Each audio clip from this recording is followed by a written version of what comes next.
Like, most people are extremely jester. If you want to be completely disingenuous, that's fine with me. I guess there's just no point to continue. All right, thank you for your time. Thank you. What? Yo, you see that? Yo, it like most people are extremely jester, bro. Like, this dude is unreal. Like, you can't lie. That shit is hilarious. I guess Clavicular did an interview with Channel 5. I seen the clip where he walked out, so I want to know what he asked him. I don't know what happened. The word incel has been largely misused, so let's clarify what that actually is. So you think that even if someone had every word of the Neil Strauss book, The Game, memorized, and they were like super busted, they could approach a Stacy and get totally led hard, like brutalized almost. Yeah, you would get cooked. I'm not gonna lie, it doesn't matter how much game you have and how much finesse you have. Frame and game keeps a woman around. Your looks is what brings her kind of into the door. I think the reason why somebody like a Clavicular is so massive and why people are so interested in what he's got going on is when you look at like the experience of a man versus a woman on dating apps and social media, it's men all across the country, men all across the world trying to get at a bad bitch. You're gonna have men flooding their likes trying to talk to them. Even the ugliest woman that you know is gonna have matches. A man literally has to work his way. You're gonna have to lower them standards if you want to get matches as a guy. Like women that you probably wouldn't be attracted to in real life, you're gonna have to like you're gonna have to swipe on their page. It's created a point where as a man, things have become so much more competitive because of that proximity, because of the abundance of options. Women see the abundance of options and they're like, okay, I'm gonna pick the best guy out the litter. You literally have to grind every aspect of your life in order to get the edge up on the competition. If you're a chopped, fat, ugly, broke man and you don't got shit going for yourself, G, it's over with. The reason why people are so interested in what Clav has to say is because he's telling people like, look, this world is based off vanity. If you want to get opportunities, if you want to move up the ladder, if you want to be able to get the status, if you want to have the edge on a competition, you're going to have to start with your looks. And by him coming up, he basically proved it right. I'm going to be honest. He basically proved it right because he ended up getting to a point with his looks where he got the attention. And once he got the attention and the status, he began to go viral and everybody started to become so interested about who he is as a person. And it's gotten to the point where by him focusing on his looks to a certain degree, he doesn't even have to go and get those surgeries that he said that he wanted, like the double jaw surgery and the height surgery and all that other shit, because he's already got a name. And that makes up for a lot of the other shit. So I think the reason why Clavicular came up is because of the society that we're in right now. And until we address these issues, until men feel like they have a real fighting chance, then these people are going to continue to come up. And here's the thing, bro. As somebody that has swiped through these dating apps, bro, I literally bought the Hinge Premium. You think as a guy, you're going to have an abundance of matches if you don't buy Hinge Premium? You have to get Hinge X. So that means you got to pay $24 a week or however much the subscription is. So you get this thing, it's called a priority like. Let's say I go to like her page, right? I basically have a priority like that is gonna put me at the top. So think about all the people that didn't pay for the Hinge Premium. They're not getting no likes. I got a few matches, and the reason why I have matches is because I'm liking their nobody's liking my. That's how it is when you're a man on these apps, bro. Women already had leverage when it came down to options because men have to be the initiators, women have to pick. So you're coming into a situation where you already have no leverage and then it's getting doubled because of the convenience. We were never supposed to be able to just pick from people like this. You get what I'm saying? And I literally told a woman this the other day. I didn't spaz out, but I was pretty much like so tired of the. And this is something that a lot of men are dealing with. They're just tired of having to play these games where you have to fake, like if you want to crack, right? You have to fake act like you like this person. You got to take them out on a date, go through the NPC dialogue. The reason why I'm saying that's a bad thing is because you have to take all this effort and all this initiative and you got to go through all this work to potentially get ghosted and then go through this shit all over again. I said, what do you have going on? She said, I have concerts, birthdays. There's a lot happening with my job, like parent-teacher conferences, because she's a teacher, right? But I can pencil in some time, meaning that I'm going to talk to this girl and she's barely even going to be talking to me. She's going to be focused on a lot of this shit that she's got going on. I said, respectfully, do you need some in between? Because you got a loaded schedule. And she said, no, sir. That's the last thing on my mind. Your honesty is admirable. I said, so what are you looking for right now? What's your thought? So I wanted to know, like, what's your thought process? That's what I asked her. I want to know, like, you're genuinely wasting your time on this app. Like you're wasting a guy's time. I'm trying to get to it. I'm not wasting no time, bro. I'm trying to crack. I'm being real. I'm a human, right?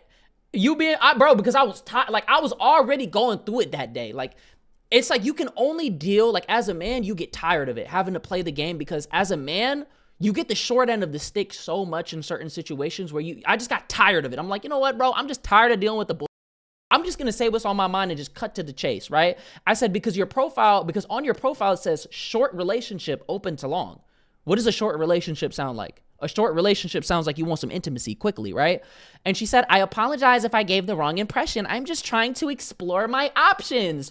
What does explore my options mean? That means I have options that I'm going through, and I'm going through everybody to see which one is the best. You're just another option on the table that I'm entertaining. So you already have a loaded schedule. You already have multiple options. I'm going into a situation where I'm losing.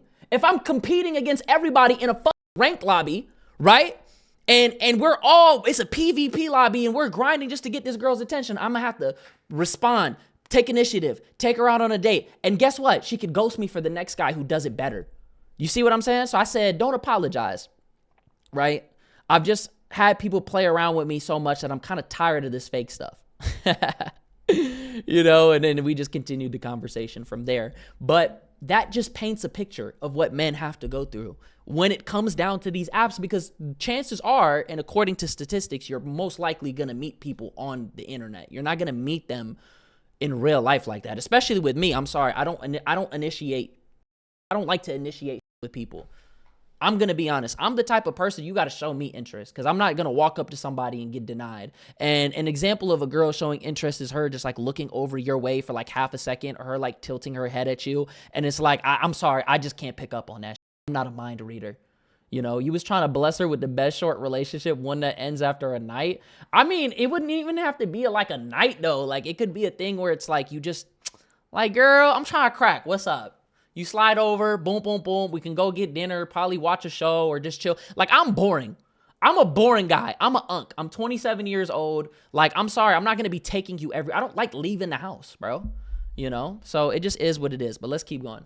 Women are brutal as these days. I was talking about this on my stream the other day.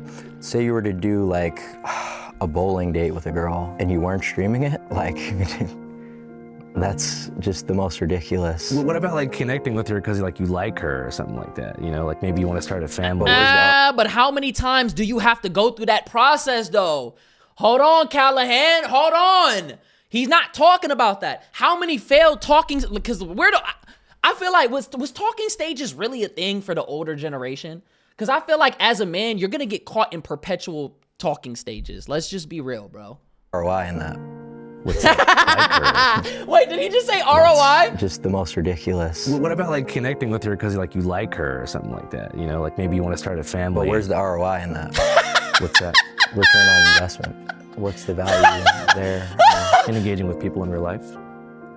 Yeah, I mean, there's really not that many people that are worth interacting with, I would say. Facts. What do you mean? Like, most people are extremely jester. If you want to be completely disingenuous, that's fine with me. I guess there's just no point to continue. All right, thank you for your time. Thank you.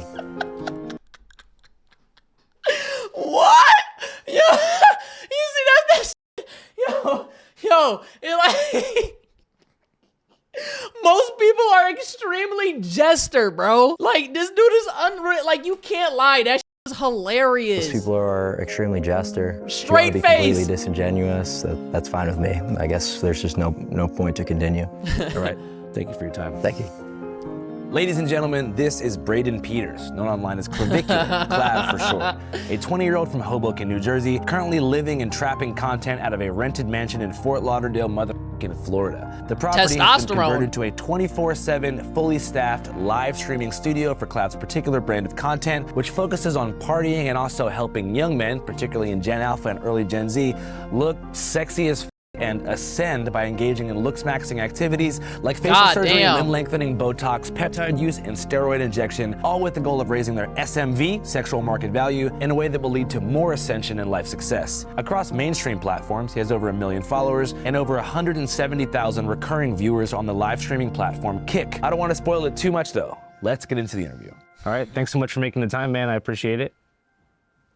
Oh, sorry. How's it going? You know, How you we're doing, man? getting started. How are you? I'm good. So for those who don't know, can you tell us your name and kind of what you do? I am Clavicular. I do live streaming. I hop on a variety of podcasts to talk about sort of my philosophy on why looks are arguably one of the most important things in terms of your success in life. And what do you mean by that? Well, what I basically mean is every single trait of yours is going to I don't believe in that facial massage. I don't think that's gonna fix your face. perceived differently according to your looks level, right? So if you're super caged in and shy, but you're good looking, that will be perceived a lot different. Oh my God, so different. Imagine you look good. Wait, who that in the back? Bro, if you're the guy that looks good and you're sitting in the back, you're nonchalant, you're mysterious, you have aura. Oh my God, who's that in the back? Why are you so shy? Like, come here. Oh my God, like, I want him. I want the guy in the back. But if you're chopped, oh my God, who's that creepy guy? Why is he not saying anything? He's just standing there. He's so weird. Oh my God. No, the face exercises does not work. Rather than if you were, an acne-ridden, balding jester, and you stay inside all day, people will call you a recluse, they'll call you weird, whatever.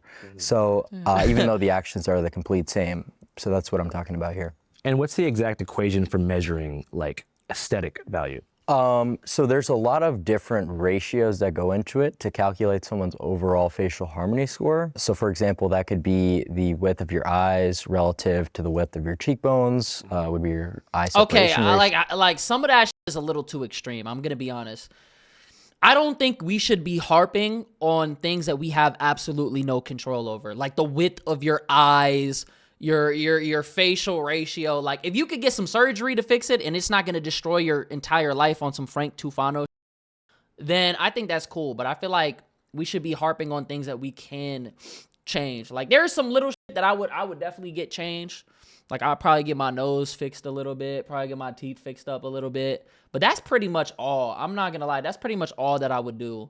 I'm not going to go and get like an extremely invasive surgery, like a freaking double jaw surgery and all that type of shit. And in my opinion, I don't think that every man needs to be going to get surgeries and blasting testosterone. Chances are, bro, what you need to do is just go out in the sun, get some sunlight. You haven't been outside, right? Go out, get some sun, hit the gym, eat healthy, and get a haircut.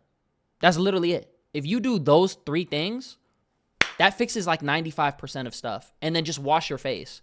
I'm forever choosing the natural remedies. Nah, facts. Facts. Take some vitamins and or your mid-face ratio, for example, and then you're going to take all these measurements and calculate them into a final percentage harmony score. And who has the highest score right now living? I believe it's Matt Bomer. What in particular about Matt's face gives him that high score? I'm going to It's be not honest. He don't look...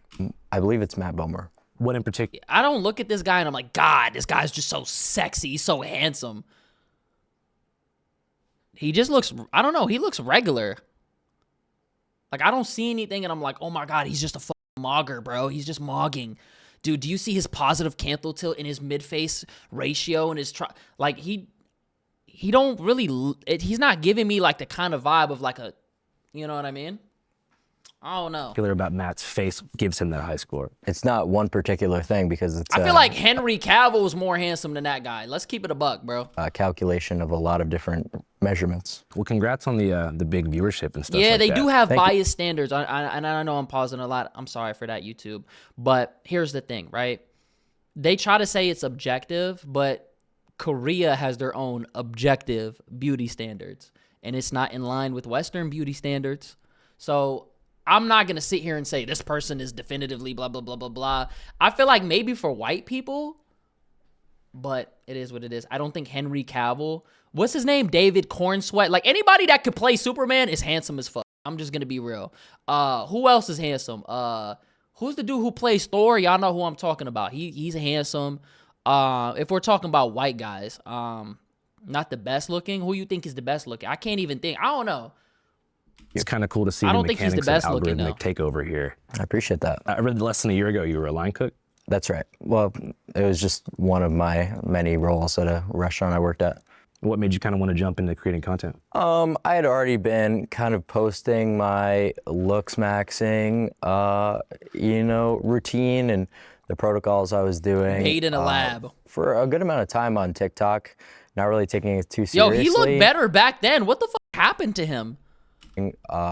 For a good amount of time. Like, look at his jaw. Like, his jaw was like hella defined.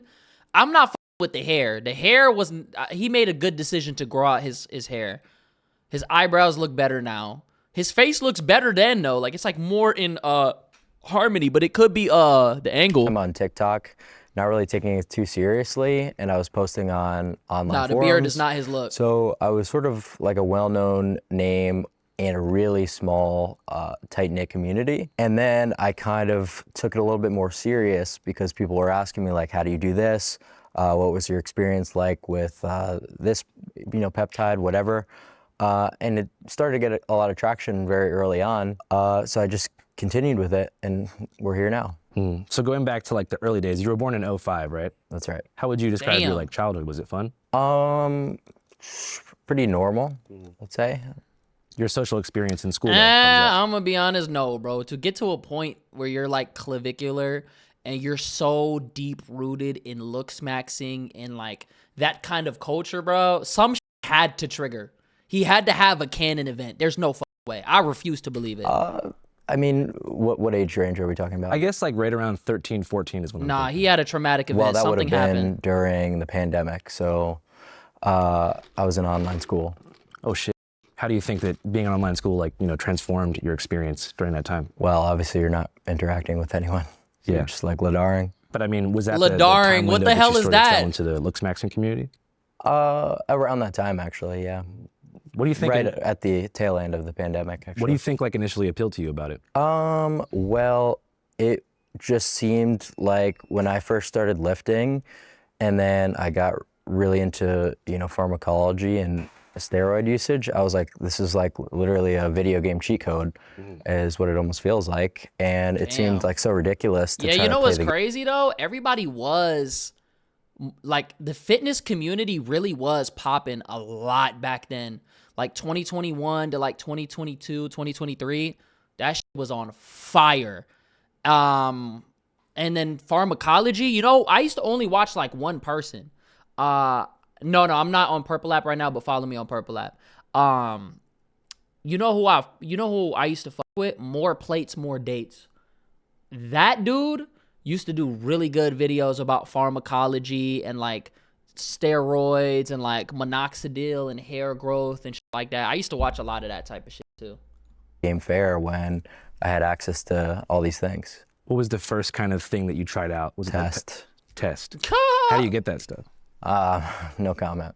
But it's like it's technically illegal in the U.S., right? But other countries have like more lax No, regulations. it's prescription only.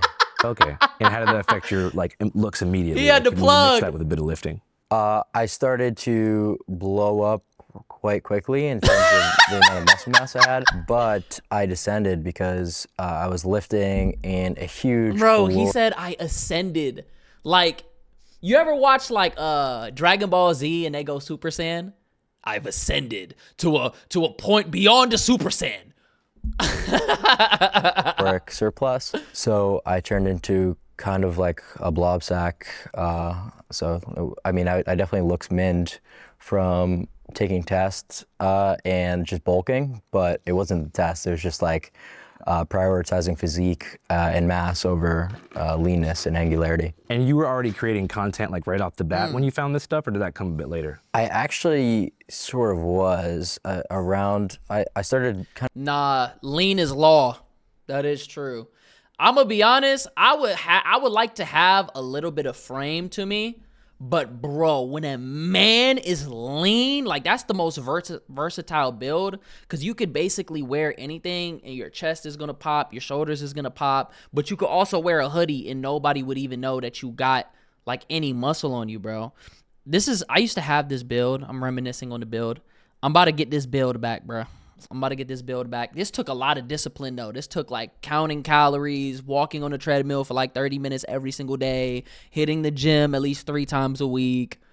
And even like this was the build. This build is the best build when you have that like lean. But even then, this wasn't the full potential build, right? Because I was still trying to lose the weight because I wanted to get my weight. Like you could see my waist Still, we could go calories for calories. That's crazy. You see my waist, it wasn't where I wanted it to be. Like, I still needed that smaller waist, and then I needed to train my lats a little more. Your body, like, when you live life like this, your body is like an entire project. But, like, your arms, like, look at this.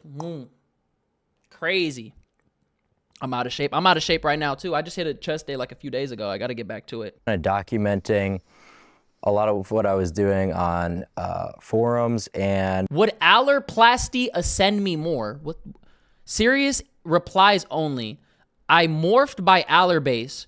Forgive how bad it is. What is allarplasty? What the hell is that? Wide nostril reduction? It's the base of the nose. So what does it do? Does it make it smaller? I guess it gives you more. Well, he wanted like a more pointy nose. I never heard of that. I know what a rhinoplasty is. Actually have like a few YouTube videos, like kind of going over my experience that people dug up from years prior about like various different cycles I had done. But yeah, so I've been doing content for a little while, but none of it was serious. I never intended to monetize it or have a career made out of it. Hey, what's up, guys? This is not an advertisement, by the way, but did you hear that about a year ago, we bought back our old show, All Gas, No Brakes? Remember? All right, bro. Congrats to you, my boy, but that's not why I'm here, gang. Now at cities. Channel 5. Phoenix, San Diego, and then wrap up in the big www.channel5.news. What do you think was the particular moment that made people really catch on to what you were doing? Okay.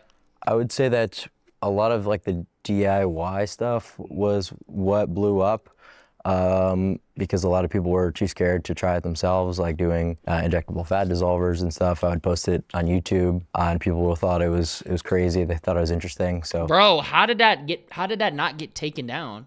That kind of gave me a lot of clout within like the tight-knit looks maxing community. But in terms of like mainstream success and things like TikTok or whatever, a lot of what led to my blow up was like a segment I did calling out copes, right? Because in early 2025, I'm sure a lot of you guys remember, there was just like a lot of ridiculous methods kind of being put out there for looks maxing that really didn't make sense at all. Like what's the stupidest method that you saw where you were like, no way? Oh, dude, there was this one where it was like jumping to get taller. What do you? Like Messiah jump. I don't even remember, but it was really. That guy looked short. That guy looked short. That's not even believable. So I kind of just said to the one guy who's kind of pushing it, like, dude, like this is clearly cope. This is ridiculous, and you know it. And that kind of gave me a lot of clout, like exposing jesters, I'd say. So a jester is not just someone who's funny. It's somebody who what?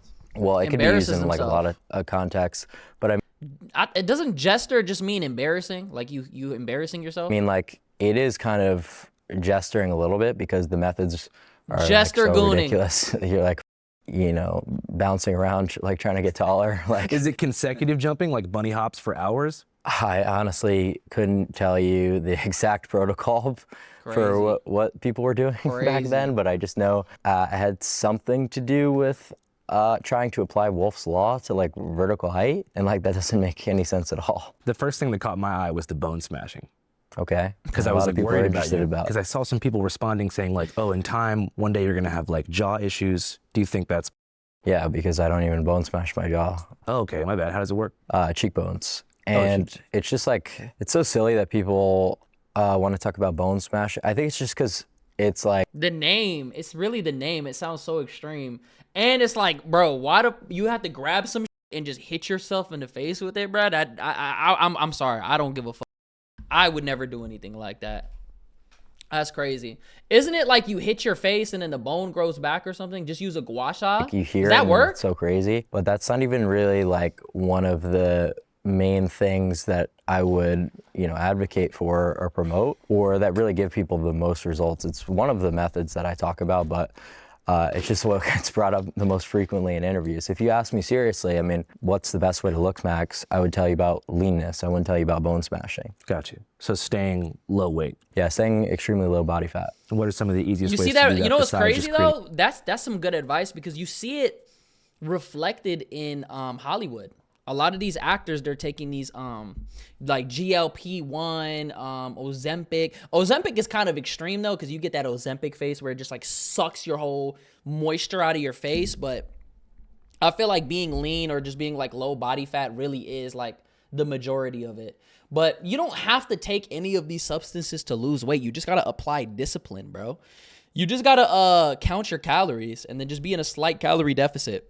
A caloric deficit. Well, being in a GLP-1 will help you maintain that deficit a lot easier, right? Because it's going to deal with a lot of your hunger signaling.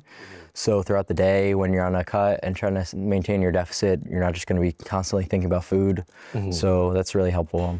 What do you think about Ozempic? That is a GLP-1 agonist. That's what we're talking about. It works by just agonizing the one receptor, unlike Reta and tirzepatide, which hit multiple receptors. So Damn, hold on. He knows exactly what he's talking about, bro. He's talking about signaling and all that type of shit.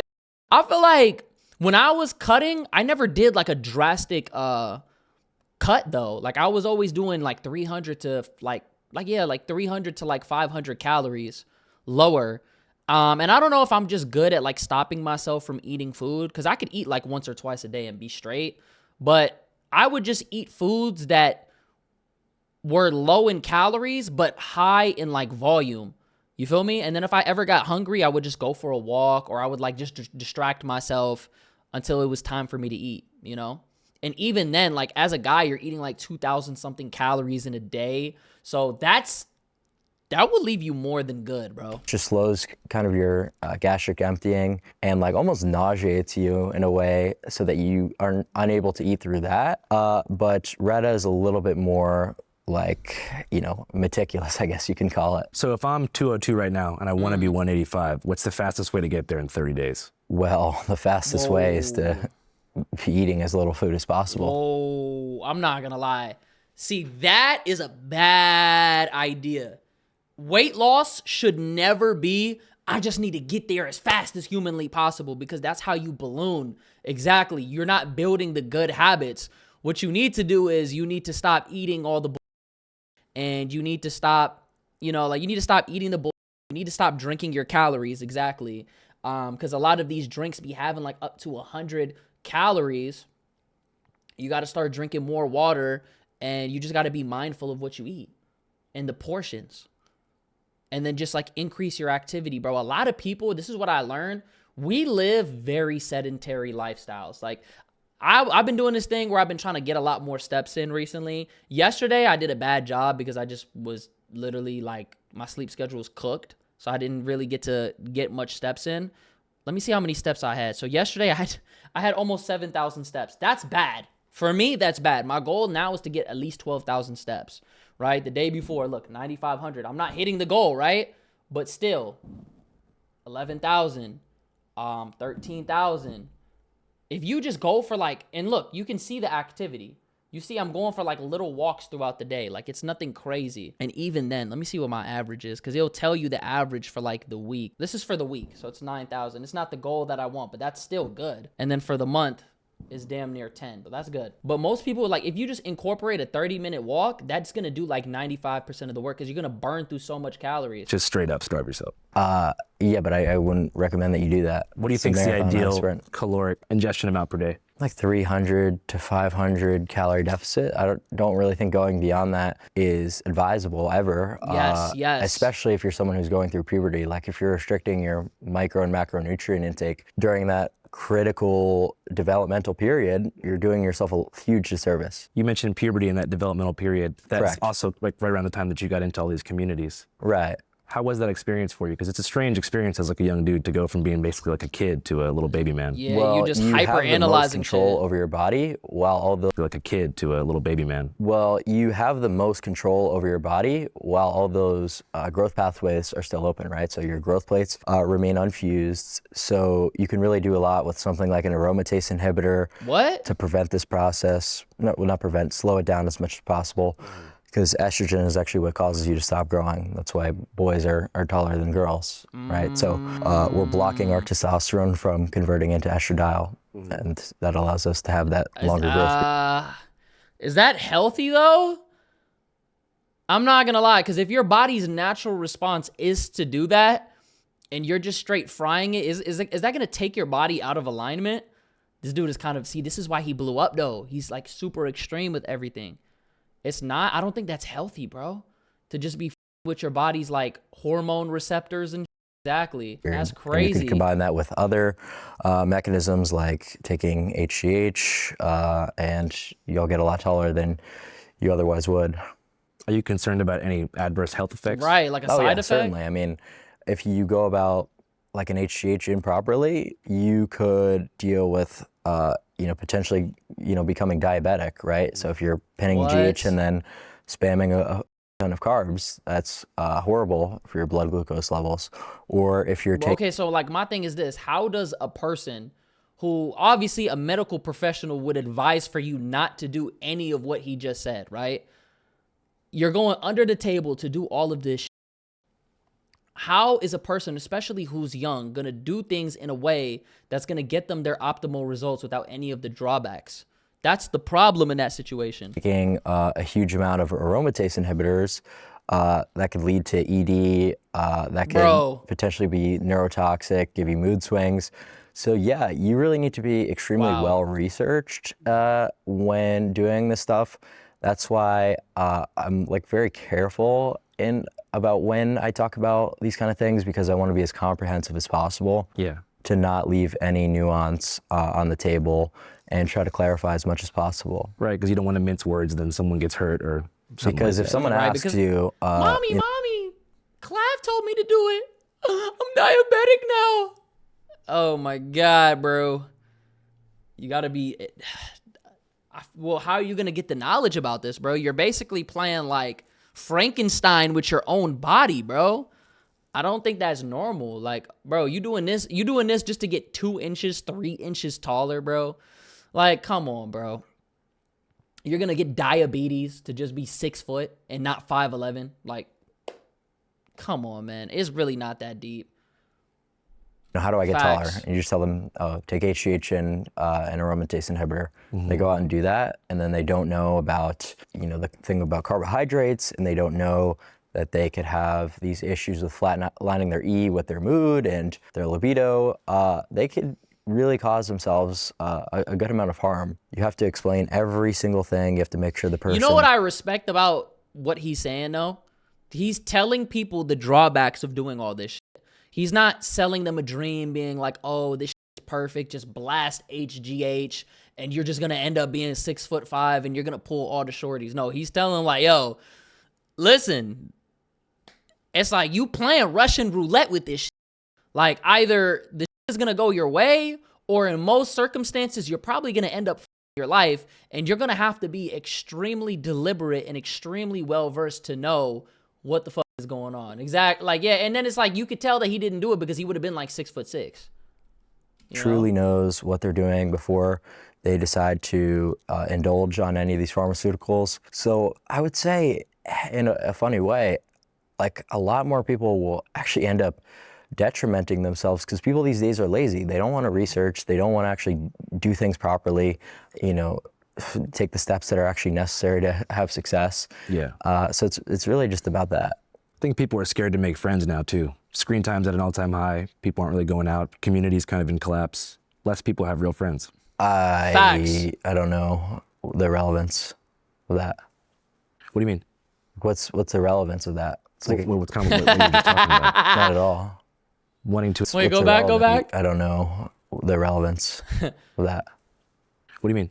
What's the relevance of that? It's like what's kind of what you were just talking about? Not at all. Wanting to ascend and finding your place in the world, SMV. I was just talking about pharmacology. Oh yeah, but I'm kind of getting into your goal is to help people ascend, right? Yeah, but I mean, like, what's the value there? I mean, and engaging with people in real life. Yeah, I mean, there's really not that many people that Yo, he's literally a robot, bro. What's the benefit of like talking to people in real life? Like, I don't get why people would want to exist in the real world and like have human connections and shit. I feel him on that though. Like, me personally, I have very limited human interaction in my real life. I don't really talk to people like that. I talk to like the same 3 people every single day. I don't even really talk to my family every single day, which I need to work on. I don't have any friends. I'm not in a relationship.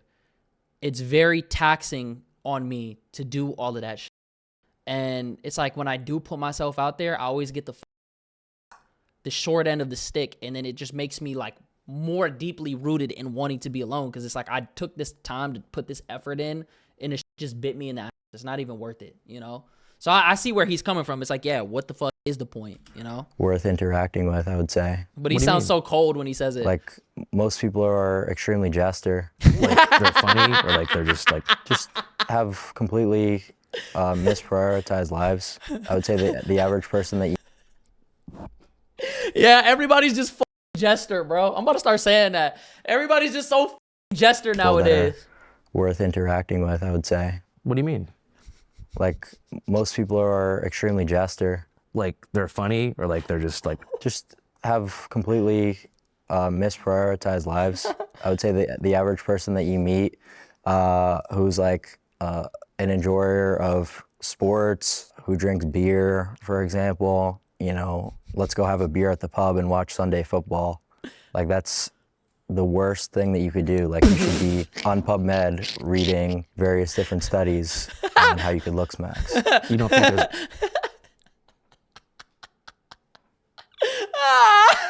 hey, why the f- would you want to go watch an NBA game, bro? Why the f- would you want to watch LeBron when you could be on PubMed looking up how to blast HGH, bro, and how to f- bone smash, bro? You need to be learning how to look smacks, bro. You're so f- jester, man.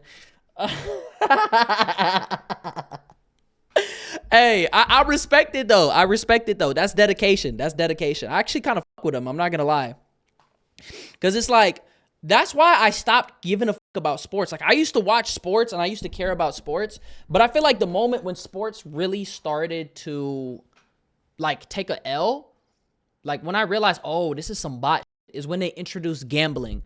The moment that they introduced gambling, I'm like, oh, this shit turned from like actually playing sports into like a business on how they can extract your money. And they want you to get addicted to the gambling, so you get addicted to watching the games. So I'm like, whoa, yeah, this shit is too much of a business now. And another thing I realized, I'm like, okay, I'm watching LeBron, right? And LeBron is putting up a 30-point triple-double or whatever the fuck, or he wins a chip, right? You didn't win that chip. You watched him win a chip. It doesn't matter how hard you grind. You're not going to make it to the NBA. An overwhelming majority of people are not going to make it to the NBA. It doesn't matter how many days you train basketball. It doesn't matter what you do, right? You're not going to make it. So why the fuck do I care? Whereas I could learn how to do social media, and anybody could do social media and make it. You feel me? Anybody could do. You should be you should be obsessed with things that like actively can make your life better. That's just the way I see it. Like sports, if you didn't make it, you didn't make it, bro. Completely misprioritized lives. I would say the average person that you meet who's like an enjoyer of sports, who drinks And then you just see the chat in the background. You could probably say the same thing for the people in the chat, though. beer, for example, you know, let's go have a beer at the pub and watch Sunday football. Like, that's the worst thing that you could do. Like, you should be on PubMed reading various different studies on how you could look smacks. you don't think there's any value in like social interactions with people? I wouldn't say people in general. I'd say that there's certain people that you could certainly learn from, but the average person that you encounter is literally like ladaring watching like, a baseball game. So you think most of humanity is sort of like, Ladaring. They're just ladaring. Lay down and rot. Yo, bro, stop ladaring, bro. Nah, dude. I'm not gonna lie. I fuck with his mentality. He sounds kind of pompous. He sounds like an ass because he's saying it like so monotone and he's saying it so dry. But I think he's just autistic, bro. And I think he just sees everything as like like kind of almost like a business. Like everything in his life, he's seeing it as a business. What is the return on everything that I'm doing. Me going out and kicking it with friends. Yeah, that's probably going to be good, fun social interaction. But at the end of the day, is that really going to be benefiting the grand scheme of my life? Probably not. So what's going to be more beneficial? Me sitting down on PubMed and learning how to look max, that's going to give me more opportunities, or me streaming, or like me just doing jester. I actually respect it. I think that's discipline. I think that's dedication. I'm going to be honest. Ladaring, watching like a baseball game. So you think most of humanity is sort of like enslaved to these consumer habits that prevent them from ascending? Yeah, I would say that's correct. And you think that certain stuff like sports, drugs, alcohol, all that stuff is like ways to keep people contained and like kind of prevent them from becoming their true elevated selves? Duh. I would say that it's certainly misused, right? So like people will just drink alcohol for no reason at all. It seems like, let's go have a drink, when if you were actually smart, you would realize the purpose of alcohol is to lower your inhibitions to talk to girls. So that's the only time in which it makes sense to leverage such a toxic drug like ethanol. Is the purpose of looks? That's some real shit. I'm not gonna lie, that's real shit. Alcohol, bro, you realize alcohol is just straight poison, right? So when you drink, literally, it removes your inhibitions, so it makes you more go with the flow, more confident. You don't have to, especially if you have anxiety, it's like the limiter is gone, and you just say shit and you don't give a fuck, and it just is what it is. Yeah, he's right, but that's horrible for your liver. It's straight, you're being poisoned. He's right. Damn.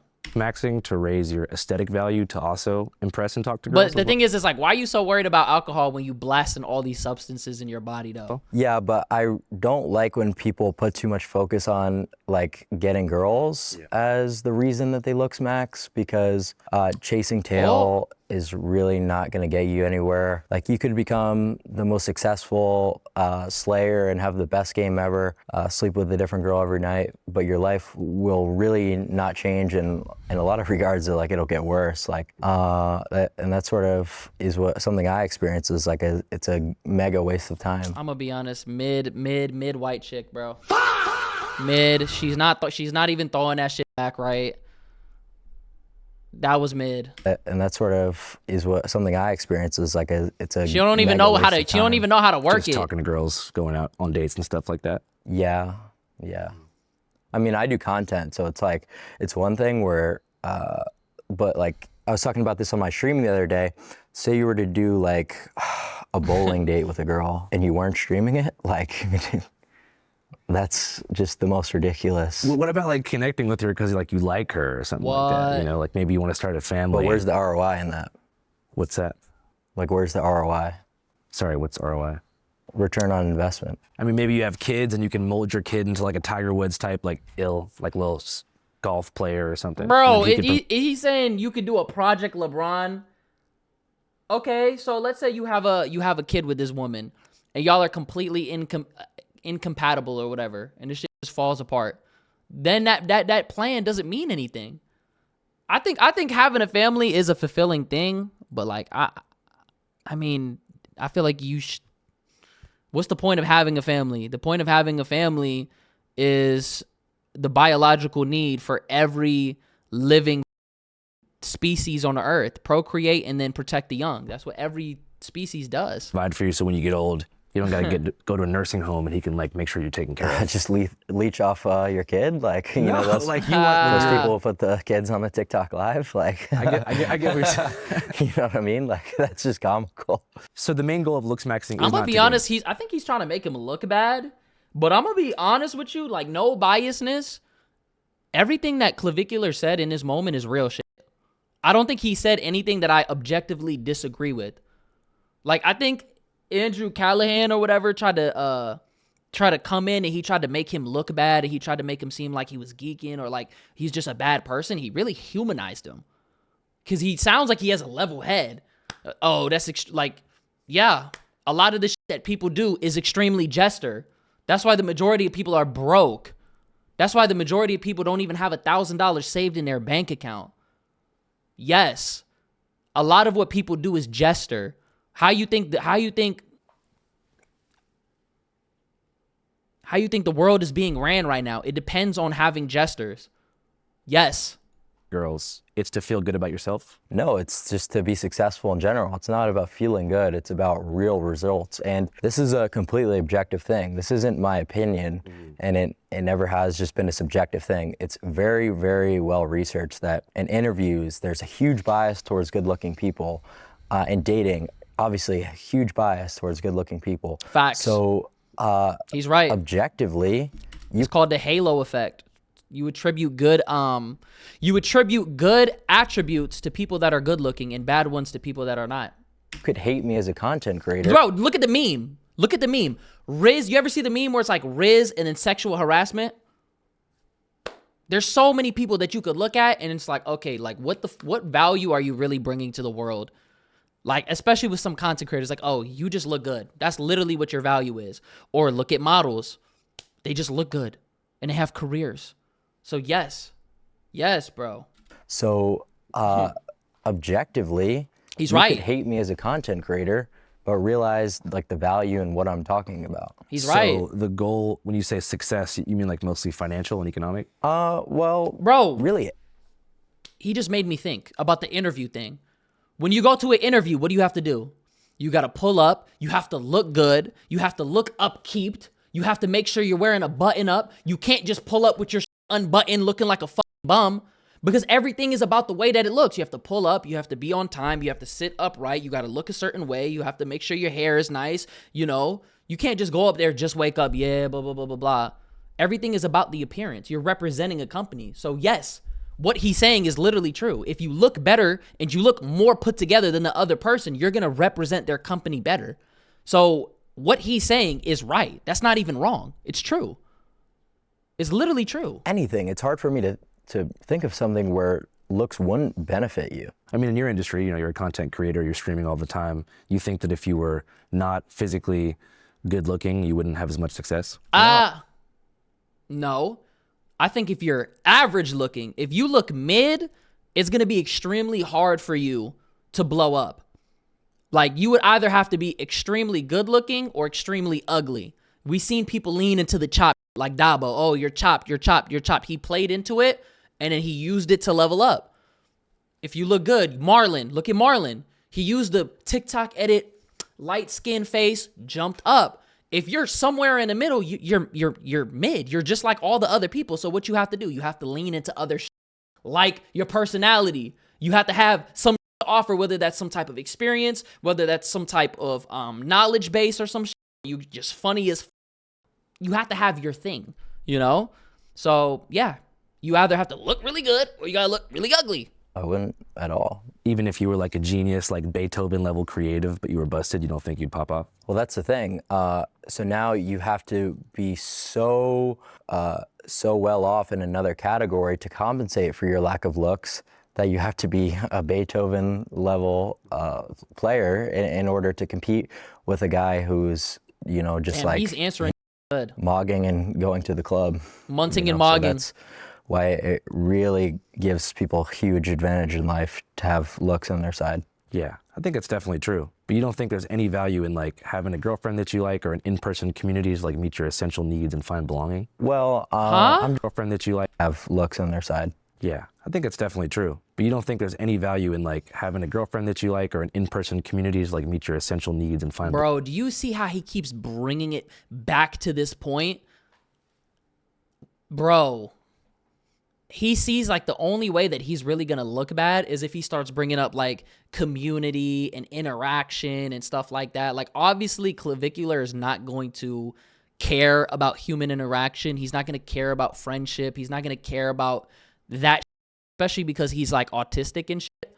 So it makes sense. He's not gonna value that. He told you, I value results. The reason why I'm investing in my looks is because it's gonna benefit every other aspect of my life, even relationships. You feel me? But he keeps bringing it back because he's trying to make him look crazy. belonging? Well, I'm just a little bit like weird. Like, I don't know.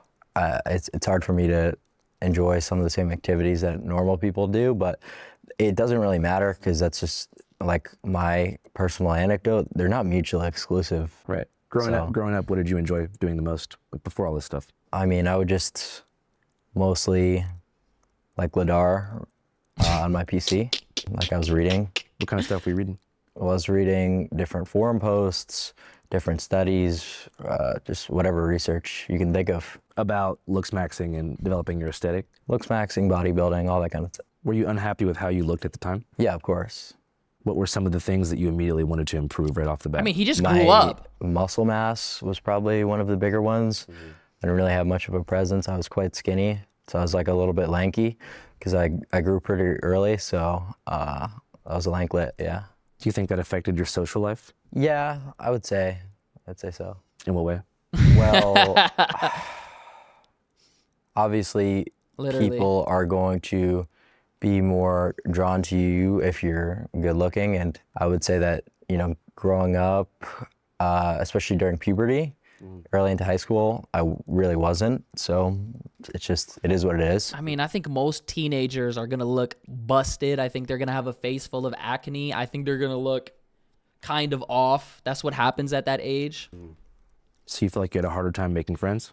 Yeah, but I would attribute most of it to sort of my brain chemistry and like a lot of the maybe differences and activities I enjoy more so than looks. So I'd definitely attribute it to that.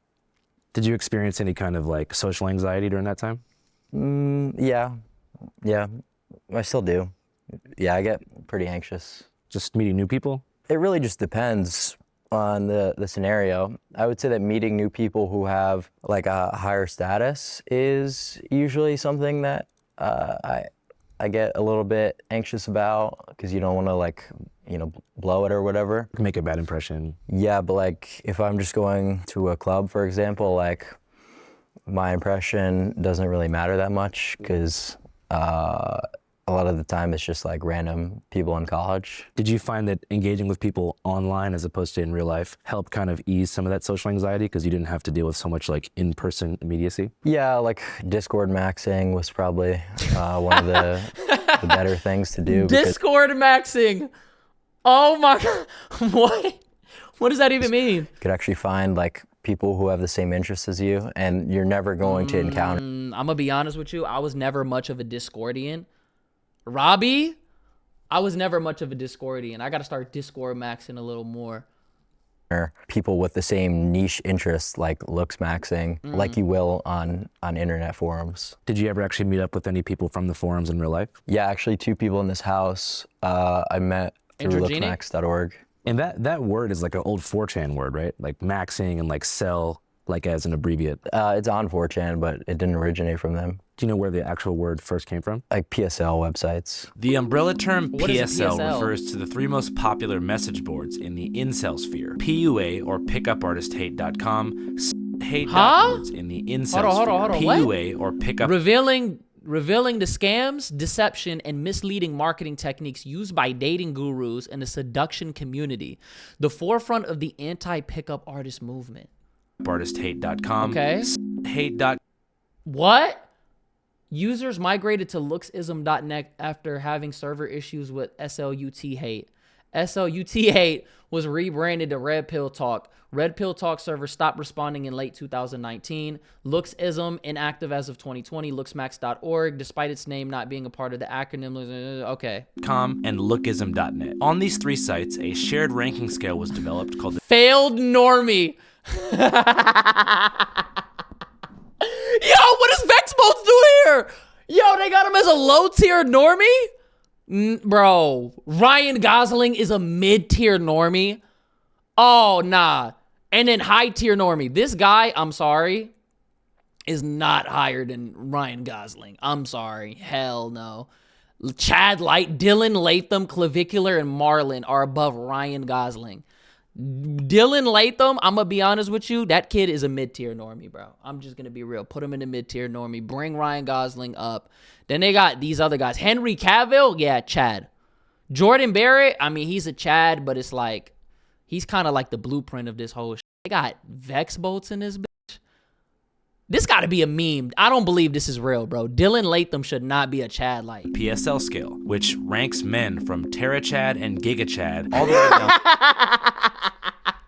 Yo, bro, you're a giga Chad. What's a Terra Chad? Hold on. I know about low tier normie. I'm going to be honest. If I had to rank myself, I think I'm a low tier normie. I think I'm definitely a LTN.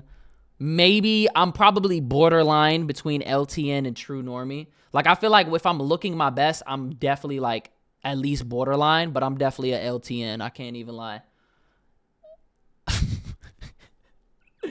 LTN is crazy, bro. Chad, you're a Chad light, dude. To subhuman. It's just 3 forms. What? I didn't even be subhuman. Bro, if somebody calls you a subhuman, it's time that you gotta put the hands up. Fuck that. You're not even human. Terachad and Gigachad, all the way down to subhuman. It's just 3 forums, like the names of 3 old forums. One of them is pickup artist hate, right? Mm-hmm. You don't like pickup artists?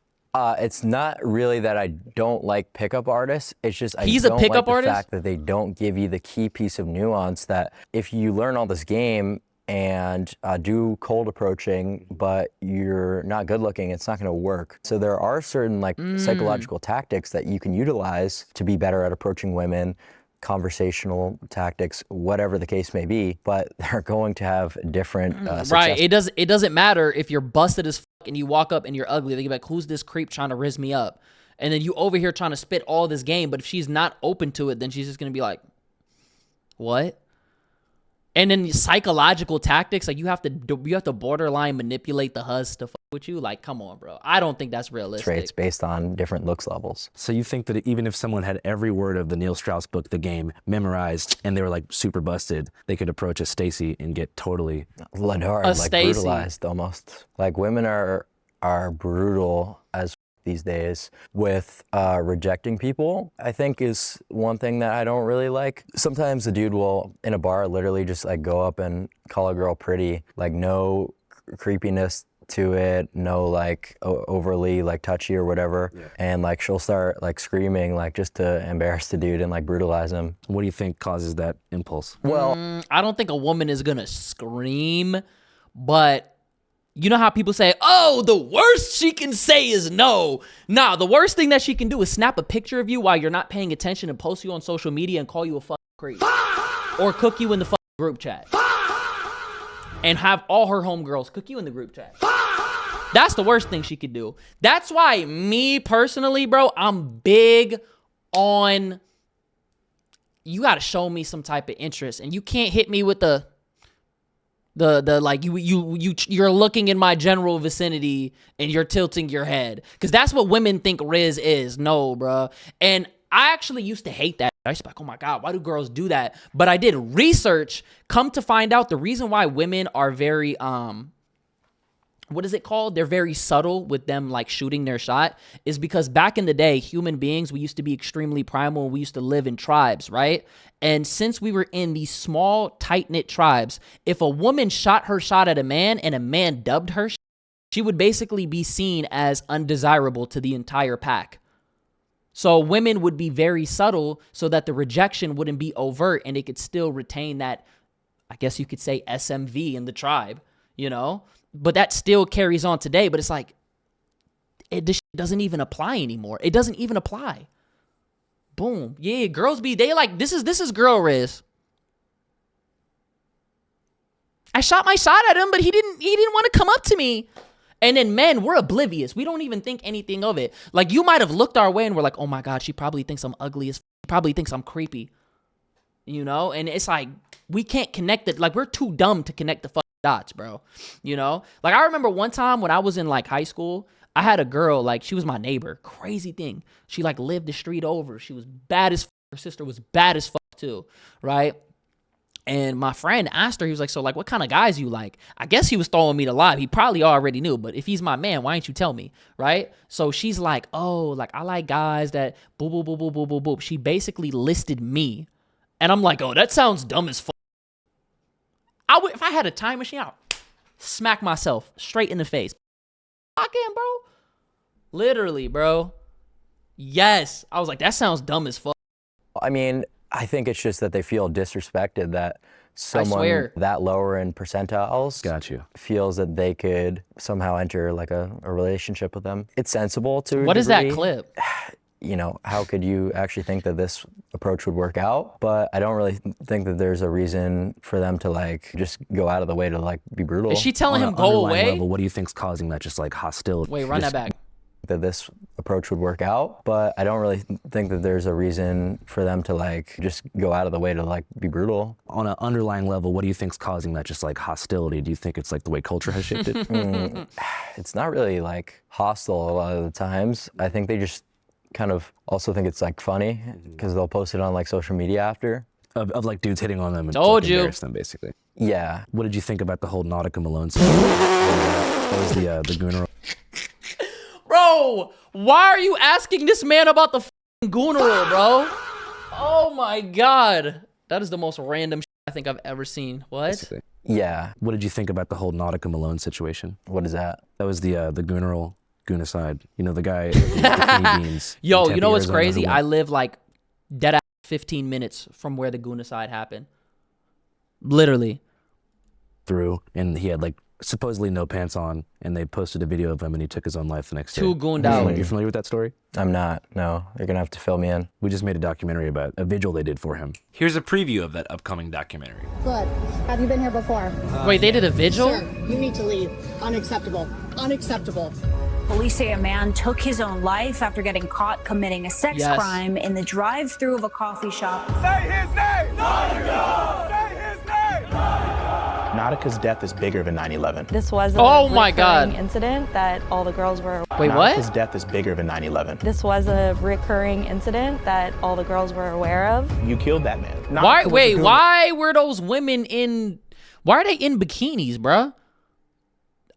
A recurring incident that all the girls were aware of. You killed that man. Nautica was a gooner. He's left behind by his wife and 2 kids. Do you think they consider him a goon lord? I think they view him as a loving father that did a radical thing. I want to be just like my father. He was a gooner himself. You know he did it in that parking spot.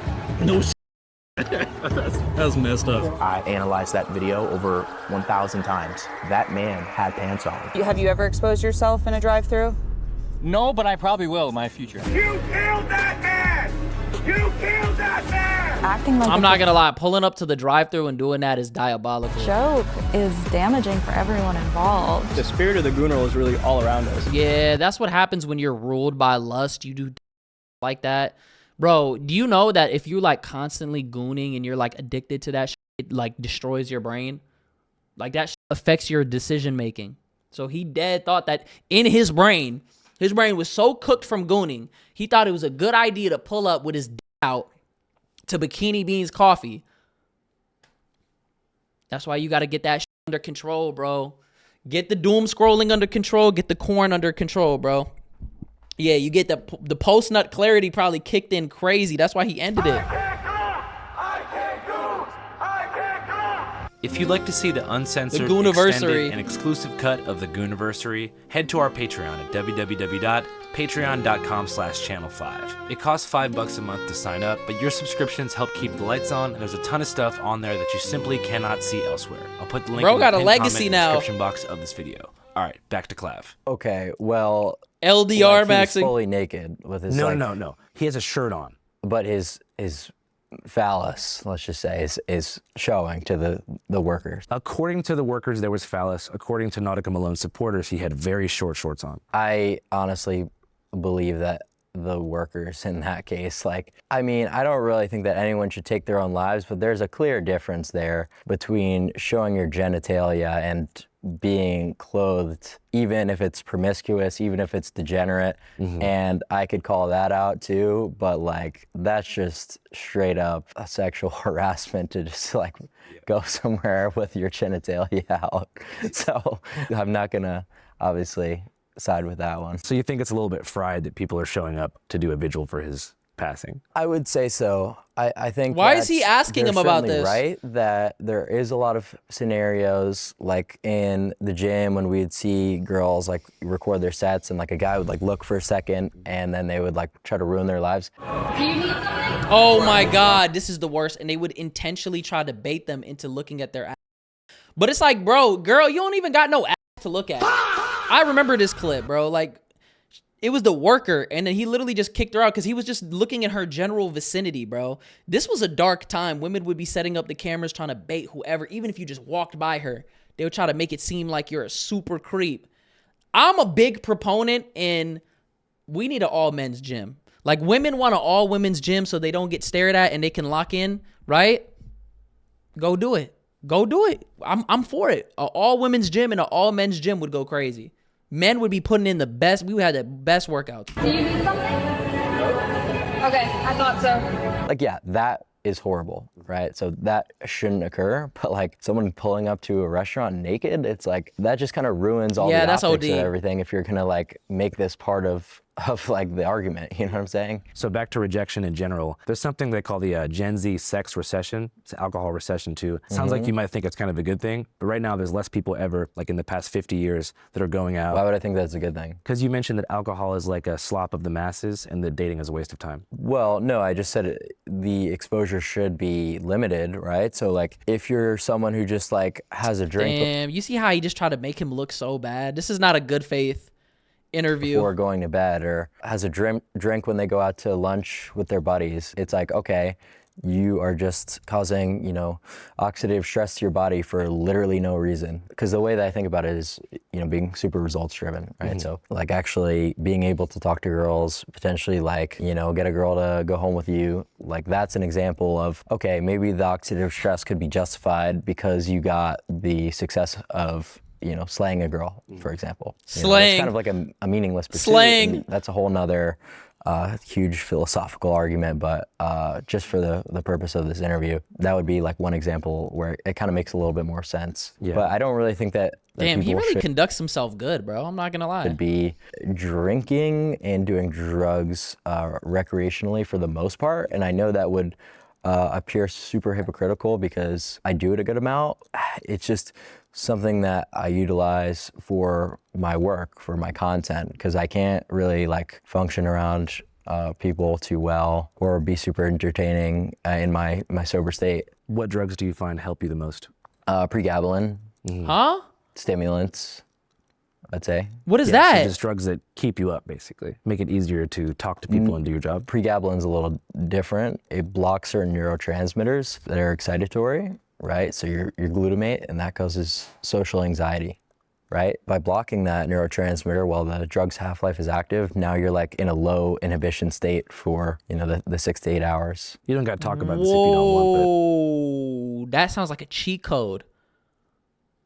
Whoa, imagine you could just pop that and then just like walk out and just have no social anxiety, bro.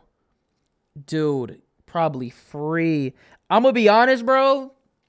I wouldn't want to get addicted to any of those like compounds or like any of that medication, but I would love, is there something that you could take that would just like clear everything? Because recently, I went to the store, I got ashwagandha because I heard it lowers the cortisol, and then there's like an effect that people on the internet have been saying. Now, I've taken ashwagandha for years, so I never really had that effect that they're saying. They're saying like if you take it enough, you just like are chilling, like you just like this, and there's nothing that can bother you, and your cortisol is literally low. Yeah, and it makes you emotionally numb. I never had that. Like I'll take it, and I think I'm just because I'm a naturally just emotional, I guess, person, but I wish I could have that. Like I wish the anxiety would just go away. Have you ever used like methamphetamine? Yeah, no, I've used methamphetamine. Do you know what Adderall is? Pretty close chemically to meth. Right, yeah, so it's dexamphetamine. I was just taking dextromethamphetamine. You think meth kind of gets a bad rap? No, I don't. I don't at all. What? Because it's different isomers that are cooked up by like literal biker gang, not actual pharmacies that are like, you know, giving you like a Desoxyn script. So it's totally different. Like people just smoking like street meth is like, that's horrible. And I don't really think that anyone should use stimulants ever. But there's a difference between like the meth that people think about from like Breaking Bad and actual like prescription Desoxyn. So if you did have the Heisenberg 99.8% pure, you think that it would come with less adverse effects than what you say is biker meth? Yeah, I mean, but it's just about dosing at the end of the day, because there's a lot of dopamine toxicity that you could get because of how easy it is to abuse. Dopamine toxicity? What is that?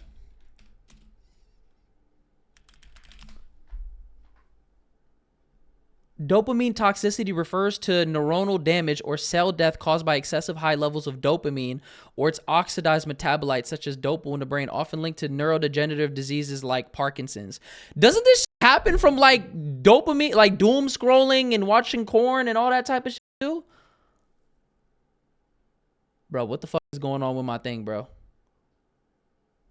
Okay.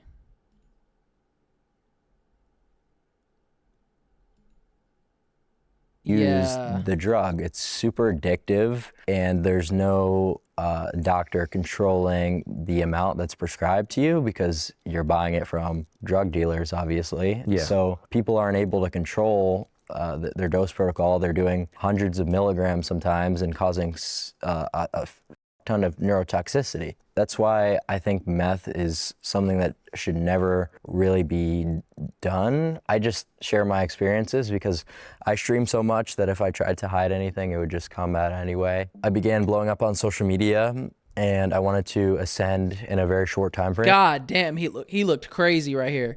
Nah, honesty is the best policy, bro. At least he's transparent. A lot of these people are not. They put on a fucking act. You know, and I used to question, I'm like, damn, why is it that people are fake? Why is it that people, you know, are trying to be something that they're not? It's because they're trying to curate themselves, or just like playing a character, right? People are curating the most palatable version of themselves. If you're being real, it's not curated, it's raw, you know? And normally those people who play a character, when they reveal that real version of themselves for a moment, boom, people don't like it. Because it's not that curated version. It's not that version that they grew to like, you know? So people don't like him, but he's being himself. I think that's real. Is something that should never really be done. I just share my experiences because I stream so much that if I tried to hide anything, it would just come out anyway. I began blowing up on social media and I wanted to ascend in a very short time frame, so I was meth maxing to lean out as much as possible in a short duration of time. Sheesh. What was your preferred meth dosage when you're meth maxing? Usually around like 10 milligrams. Would that be like a line? Well, yeah, more or less, or you could take it orally, but like when people hear like methamphetamine, they assume it's like a guy smoking out of a pipe, but 10 milligrams of methamphetamine is quite similar to the average Adderall prescription. It kind of reminds me of that conversation. Bro, I'm not gonna lie. Like, how many substances is bro on? How many chemicals is just floating in his body, bro? Like he's taking compound V, bro. Lean versus heroin. How it was normalized to like sip lean, but then it was, you know, people would get shade thrown at them for doing Oxycontin or heroin, but it's so chemically similar. It's kind of the same thing with Adderall and meth. Well, yeah, no, what I'm doing is really not trying to like justify my usage or anything, because I stopped doing it. Yeah, I'm not gonna lie, there's a lot of people, especially college students. Boy, I remember when I was in college, all the students were taking Adderall so they could lock in and study for the night before. So, I mean, it is kind of crazy when you say the word meth. When you say methamphetamine, it sounds diabolical. It sounds insane. But him basically, I mean, he's not any worse than these college kids. It's quite terrible, but when you hear him explain that nuance was never something that was included in the headlines, because like meth maxing sounds so funny that it's like a headline. It was a lot different than people really could imagine. Oh, hey, what's up, guys? I didn't see you there. I want to show you something super important. So right now on my phone, I have a dope ass news ad going into the feed day. Ground News compiles across the who might be come on from party political a little bit easier. Broken about Clav has been looked him up on the app. Let's attacking him. Critic circulated article titled "Sex and a Second." They didn't have in the U.S. These articles, but as a journalist, there's absolutely nobody on the right realize that Clav is a positive. Why would the feminists willing to sterilize them? So come back on, to Clav, really isn't one. I briefly explain. Salute peanuts, Gen Alpha dudes, goddamn straight. God damn, God damn. It's not being. God damn. Ground News, doper. Today is your lucky day. Just paying 40%. Oh my God. And it's like, how's your experience been with the mainstream media in general?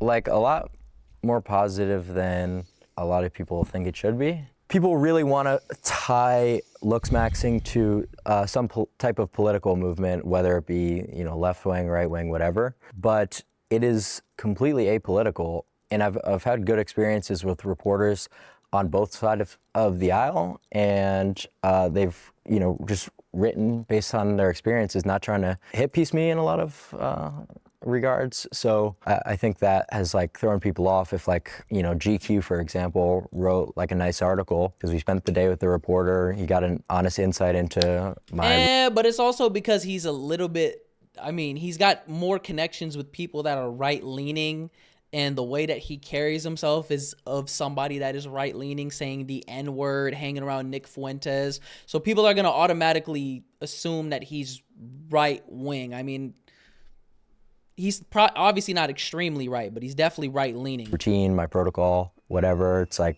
we were very hospitable to the guy. You know, he gave us a fair article, and people are like, oh, you know, bro's like a whatever. He's got these weird implications behind him for like having a good article from a leftist media company, where it's like, I'm not a political figure, so it's like that's pretty sensible. How was your experience working with Elena?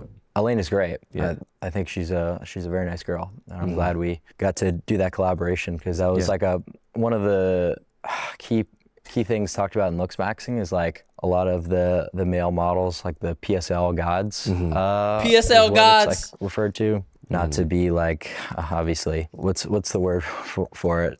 I know that's against the 10 Commandments or whatever.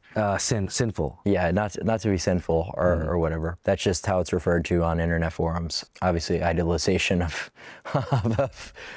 people is not good. But yeah, that's like kind of a meme in the community. So actually, like walking on the runway was kind of Mog, and it's like, okay, now you started on kind the forums, Mog. now you're like one of the people that the forum was talking about. So it was a cool like full circle moment for you? Yeah, a little bit, I guess you could say that. Was that like the moment you think you're most proud of? There's been a lot. It's kind of just like a steady up and up so far, that there's like a lot of, but that was certainly like one specific event that was, that's a big one. What's like one event that comes to mind as well that you were like, holy shit, I can't believe that was me in that video and all this is happening? I just think it's consistency more so than just like becoming like trendy or viral based on one thing. Just the fact that I'm consistently streaming every single day, getting more and more clips out there, doing more and more media appearance, just generally captivating more people with my message. He's smart.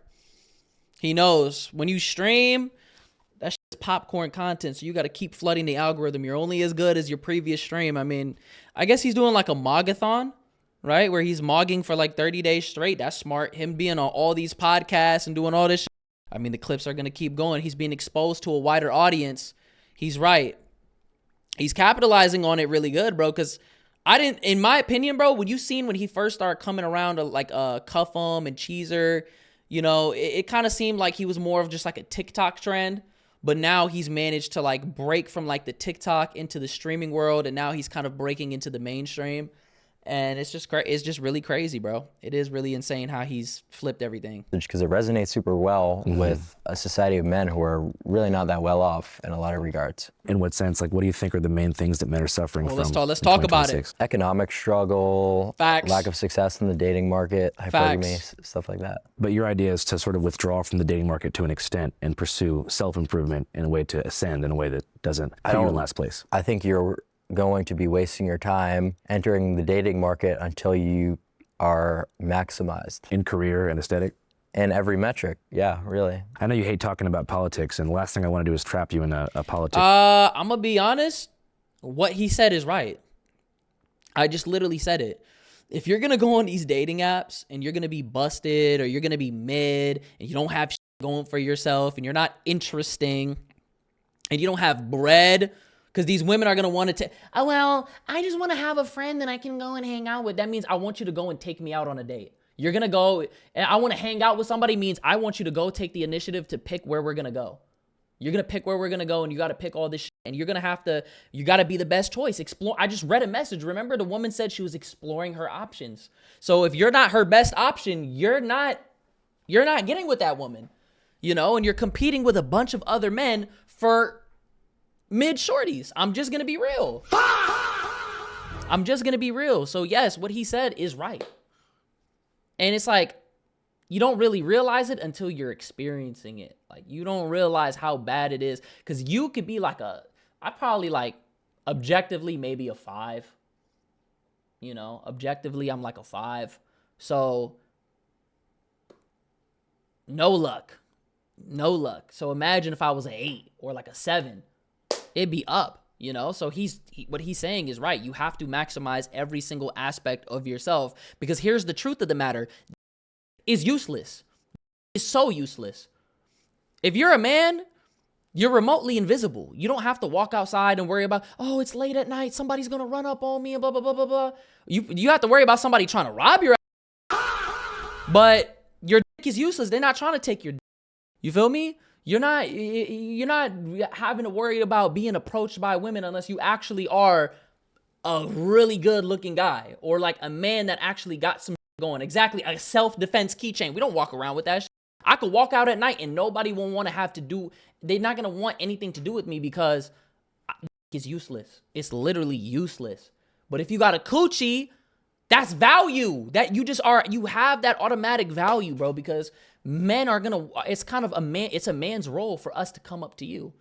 Got a blicky, you see what I'm saying? You're not valuable as a man unless you have something to specifically offer. So you have to work on yourself to a specific point. You have to be able to have conversational skills. You have to be able to have money. You have to have some going for yourself. You have to look good. It's true. You don't have to be the best of the best of the best, but you have to have something going for yourself. Literally. Rabbit hole, but you mentioned that looks maxing isn't political. There is an association in the press with looks maxing and the sort of right-wing manosphere. Do you agree with that?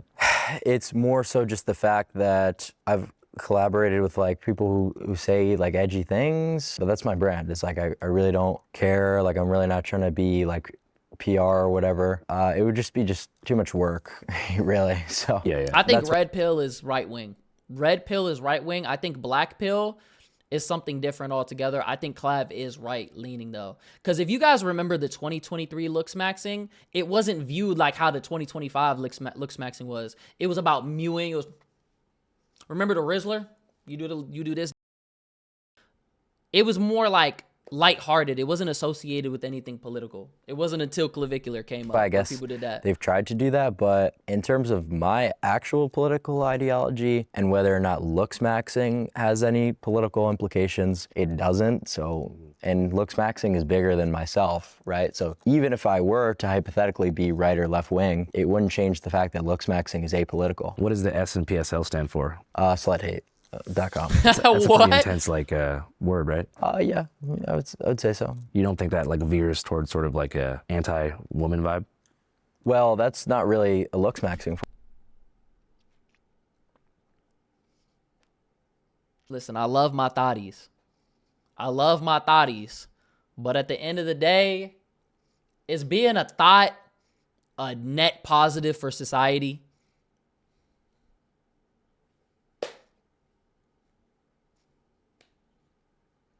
You like it, I love it though. You want to be a thought? Come throw that coochie over here.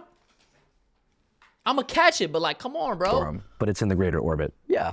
Mm-hmm. Yeah, so I mean, there's also like, the owner of looksmax.org also hosts like, the incel forum. It's like, you know what I mean? And there's plenty of hateful rhetoric on there, but that doesn't change the fact that looksmaxing as an action is apolitical. You know, even if there's like people on forums who have had a lack of success with women who suddenly turn hateful, it's like, yeah, that has nothing to do with looks maxing really, because the entire idea of looks maxing is to disassociate with inceldom, is to escape that. But there is a pipeline like an incel can ascend through looks maxing and get out of I'm not gonna lie, it is a little zesty though. That's true. It is a little bit zesty. I think that the word incel has been largely misused, so let's clarify what that actually is. Incels is commonly referred to by the media as just people who hate women on internet forums, when in actuality it's someone who's involuntarily celibate and can't get women. And it is true, a lot of those people become extremely resentful and become extremely hateful. And that's an unfortunate thing, because that's really not productive in any regard, is it? You know, I don't support that obviously I would say it's ridiculous to sit there all day writing up like hate posts on a forum. I'm saying the way to actually fix your life is to look smacks and not, be hateful against, women because you can't have any success with them. You see yourself as potentially helping people like that. Yeah, like that's the best way to escape that sort of thing is actually by look smaxing. Have you heard any success stories from your supporters who started off incels and are now killing after your protocol? Yeah, of course. I mean, that's the main way that people can escape that mentality. And does that make you feel gratified that you were able to help younger dudes? Yeah, of course. I mean, the more people who could have success from look Okay. smaxing, it kind of just proves me Okay. right. So I don't want to think about it necessarily from like an egotistical perspective. It feels good because I'm still not that far out of it, right? So I was that guy not too long ago. So I still can put myself in their shoes and empathize with having a bad job, like working in a restaurant, being unattractive,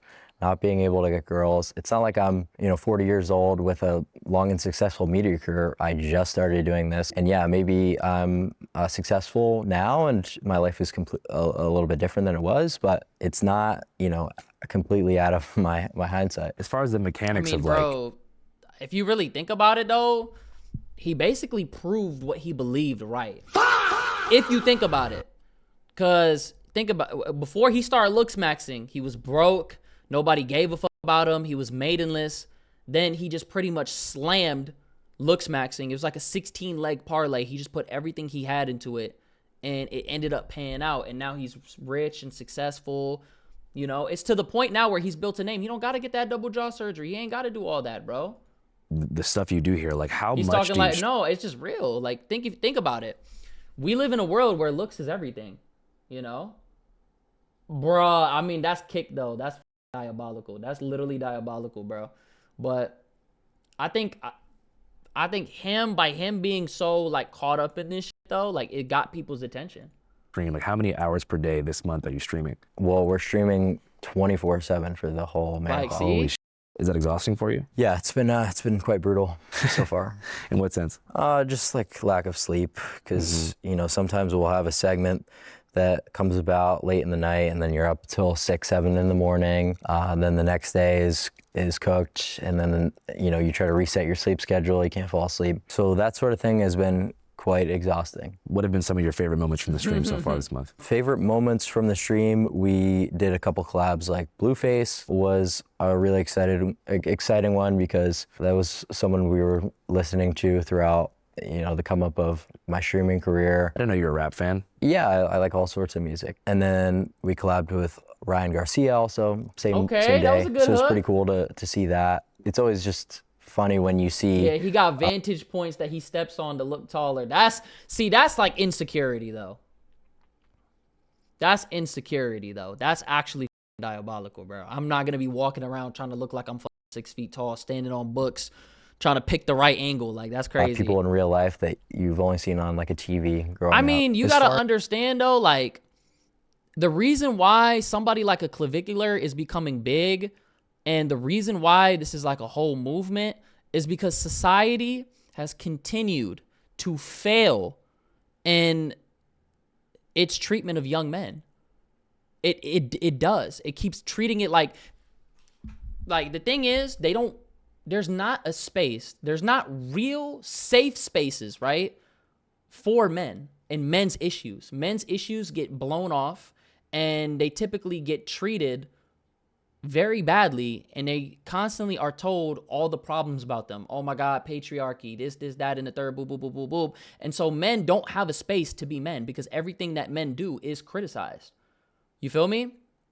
So then men are congregating in these spaces that are, I guess you could say, validating them in a sense. And then it just radicalizes them and then turns them into incels and then makes them bad. You feel me? Until society can actively give men the remedy that they need for the issues of the modern age with social media and hypergamy being the way that it is and everything being the way that it is right now, men not being able to get good jobs and shit like that, this is just going to continue to get worse, bro. The reason why men are hating on women is because they're not getting women. So it creates a doomer mentality. Oh, all these women, boo, boo, boo, boo, boo, and boom. You know what I mean?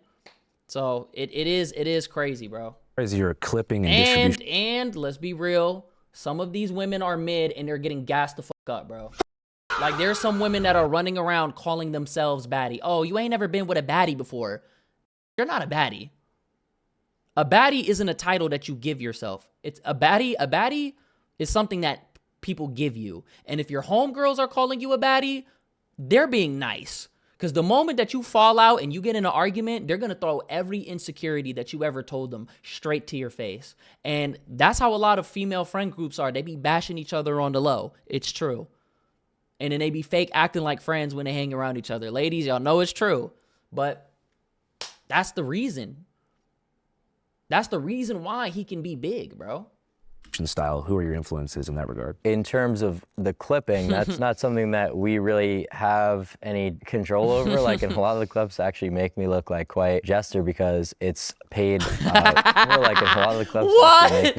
What? Wait, he fell in the Topgolf thing? It's not something that we really have any control over. Like in a lot of the clips actually make me look like quite jester because it's paid by kick or just bro, did they make his arm look small? Hold on. Look like quite jester because it's why does he have a gooner arm, bro? Paid by kick or just a community of people on like a CPM basis. We can't like tell the clippers like, oh, like this moment was really good. A lot of times they'll like AI my face with like goofy filters and shit. And like, for example, I was working out not too long ago and they like edited it till the end of my set and they were like, he only gets 2 reps with this weight or whatever. The clipping is great and it really does help push you out there. Like I was #1 in clipping views. A lot of reporters fall for like clipping memes. Like a reporter called me yesterday asking about like the Chad ranking thing or whatever. I don't know if you've seen that on Twitter. No. Damn, Androgenic is #1 ranked Chad? It's just some stupid number. I don't know if you hold on. So ASU frat leader is #3? Reporter called me yesterday asking about like the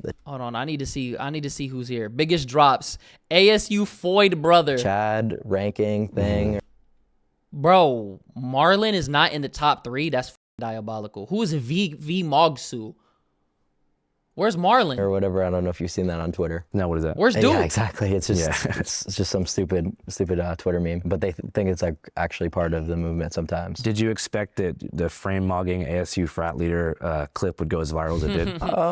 No, not really. But I never really predict what's gonna go viral. Do you orchestrate some of these moments or do they occur naturally? They occur naturally. Just you in the field? Yeah, I mean, we just stream so many hours that crazy shit is just bound to happen with the environments that we're going into. One thing that I've seen to be a major point of debate and contention is the whole body count. What do you think is the ideal body count? Well, for who? Let's start with for dudes, for guys like us. I don't really think that there's an ideal. I think that the argument that a lot of red pillars and people in the manosphere give is like getting this amount of bodies so that you're able to understand female nature and this, that, and the other thing, when that's really not true and it's not necessary. Wait, what? And this amount of bodies, so a lot of red pillars and people in the manosphere give is like getting this amount of bodies so that you're able to understand female nature and this, that, and the other thing, when that's really not. Wait, how many bodies do you and need? It's not necessary. I think what it's really about is just the willingness to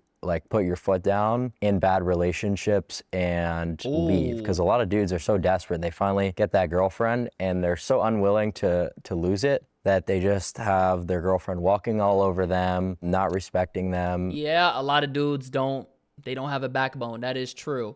I'm gonna be honest, bro. I do think a lot of it just comes down to like, bro, it be times where girls just be glazing me. And I'm like, no, bro, I'm a little too honest. Like one time I took a girl on a date, right? I took her on a rooftop, right? So we went on a rooftop, whatever. This was recently. And we're in the elevator and there's these two, cause it was at a hotel, right? And there was these 2 old white ladies that were in the elevator. And I'm like talking to them, right? But I'm not talking to them because I want to talk to them. I want to talk to them to de-escalate the situation because they're looking at me crazy, right? So I'm like, hello, ma'am. How are you doing today? And like, we're just talking, whatever, boo, boo, boo. And then she's like, oh my God, like the way that you just like talk to those old ladies and just like made them feel comfortable, like it's giving man. And I'm like, girl, I said this. I'm like, girl, I got anxiety. Like I was scared as fuck. You know what I mean? Like I was like, I feel like it's certain that you do that you probably don't even think about that a woman is clocking, so you can't even really like, you know what I'm saying? Like, you can't really be worrying about that, bro. And Stop that's all more that, what so you the mean? problem. And that's something that, you know, men who are getting a lot of women are more likely to avoid. But you can avoid it without having 50 sexual partners, certainly. What do you think's the ideal body count for a woman? Does it matter? I would say that having any previous sexual encounters is not good. So the ideal situation is like a virgin? Correct, yeah. Why? Because of something called pair bonding. That's what a relationship. Wait, what? Hold on, what? is. This shit Sexual encounter. I'm sorry, bro. This podcast is The body moving count so for fast. a woman? Does it matter? I would say that having any previous sexual encounters is not good. So the ideal situation is like a virgin? Correct, yeah. Why? Because of something called pair bonding. That's what a relationship is all about, right? A long-term relationship with a partner, being pair bonded with different brain chemicals with that person. So if that process is damaged in any sort of way, that just reduces the chance of success in that relationship, right? So that's not like an anti-woman perspective. I think that's just a very like scientific reason for that. It's not just like low IQ, typical jester. Is there studies that back that shit up?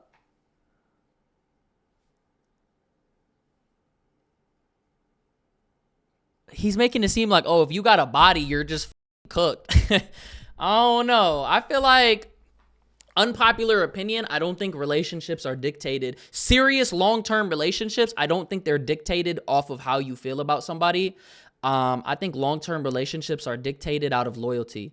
You know, I think if you're with somebody, you're with them out of the obligation. You know what I'm saying? Like, if y'all have a kid, it's like, all right, we got this kid, we got to lock in together, we got to raise this kid, we got to do what we do. Because if you look at a lot of these old couples, what do they say? You're arguing like a married couple. You think these want to be around each other? No, they're around each other because we've been around with each other for the past 30 years. We're going to be around each other to the next 50 years. And if I die, you going to hold it down. And when you die, pass the shit on to the kids, and they do the same shit all over again. You're around each other because it's your duty and your responsibility, because you've been through so much, not because you're pair bonded and your chemicals. I'm going to be honest with you, bro. I don't believe in love. I'm going to be honest. I don't believe in that love shit.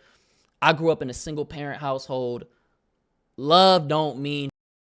What matters is loyalty and responsibility, bro. If you have a loyalty and a responsibility to each other and y'all come together for the sake of that kid, then that shit's gonna work out. And if not, if you do shit out of love, hey, there's people that fall out of love all the damn time. People change. Human beings, we don't stay the same. The version of yourself is not gonna be the same you in 7 years. It's either gonna be better or it's gonna be worse. You know? So you're not gonna be with this person because you love them. You're gonna be with them because y'all are compatible and you're gonna raise a good kid. Bro, I'm not having a kid, bro. Perspective, I think that's just a very like scientific reason for that. It's not just like low IQ, typical jester. Don't talk shit about my wife, you stupid. Shut your mouth. You lick sniz. You're a fucking.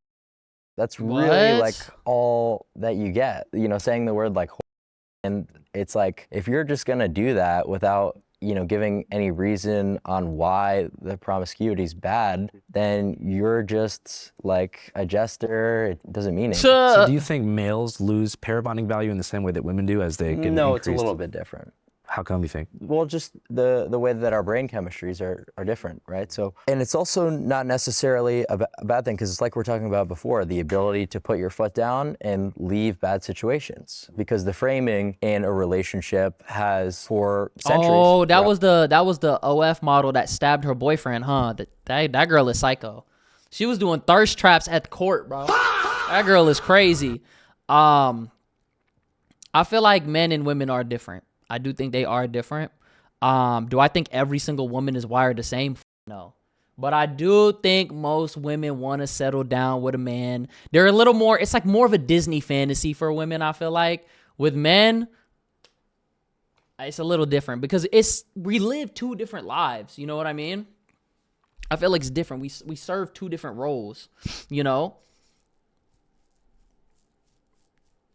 Just because the it's a entire system, existence exactly. of organized societies. Like, I feel like the reason why it's different with men is because men, we got to put in the work. We're the inseminators. You feel me? Whereas with men, you got to put them shots up.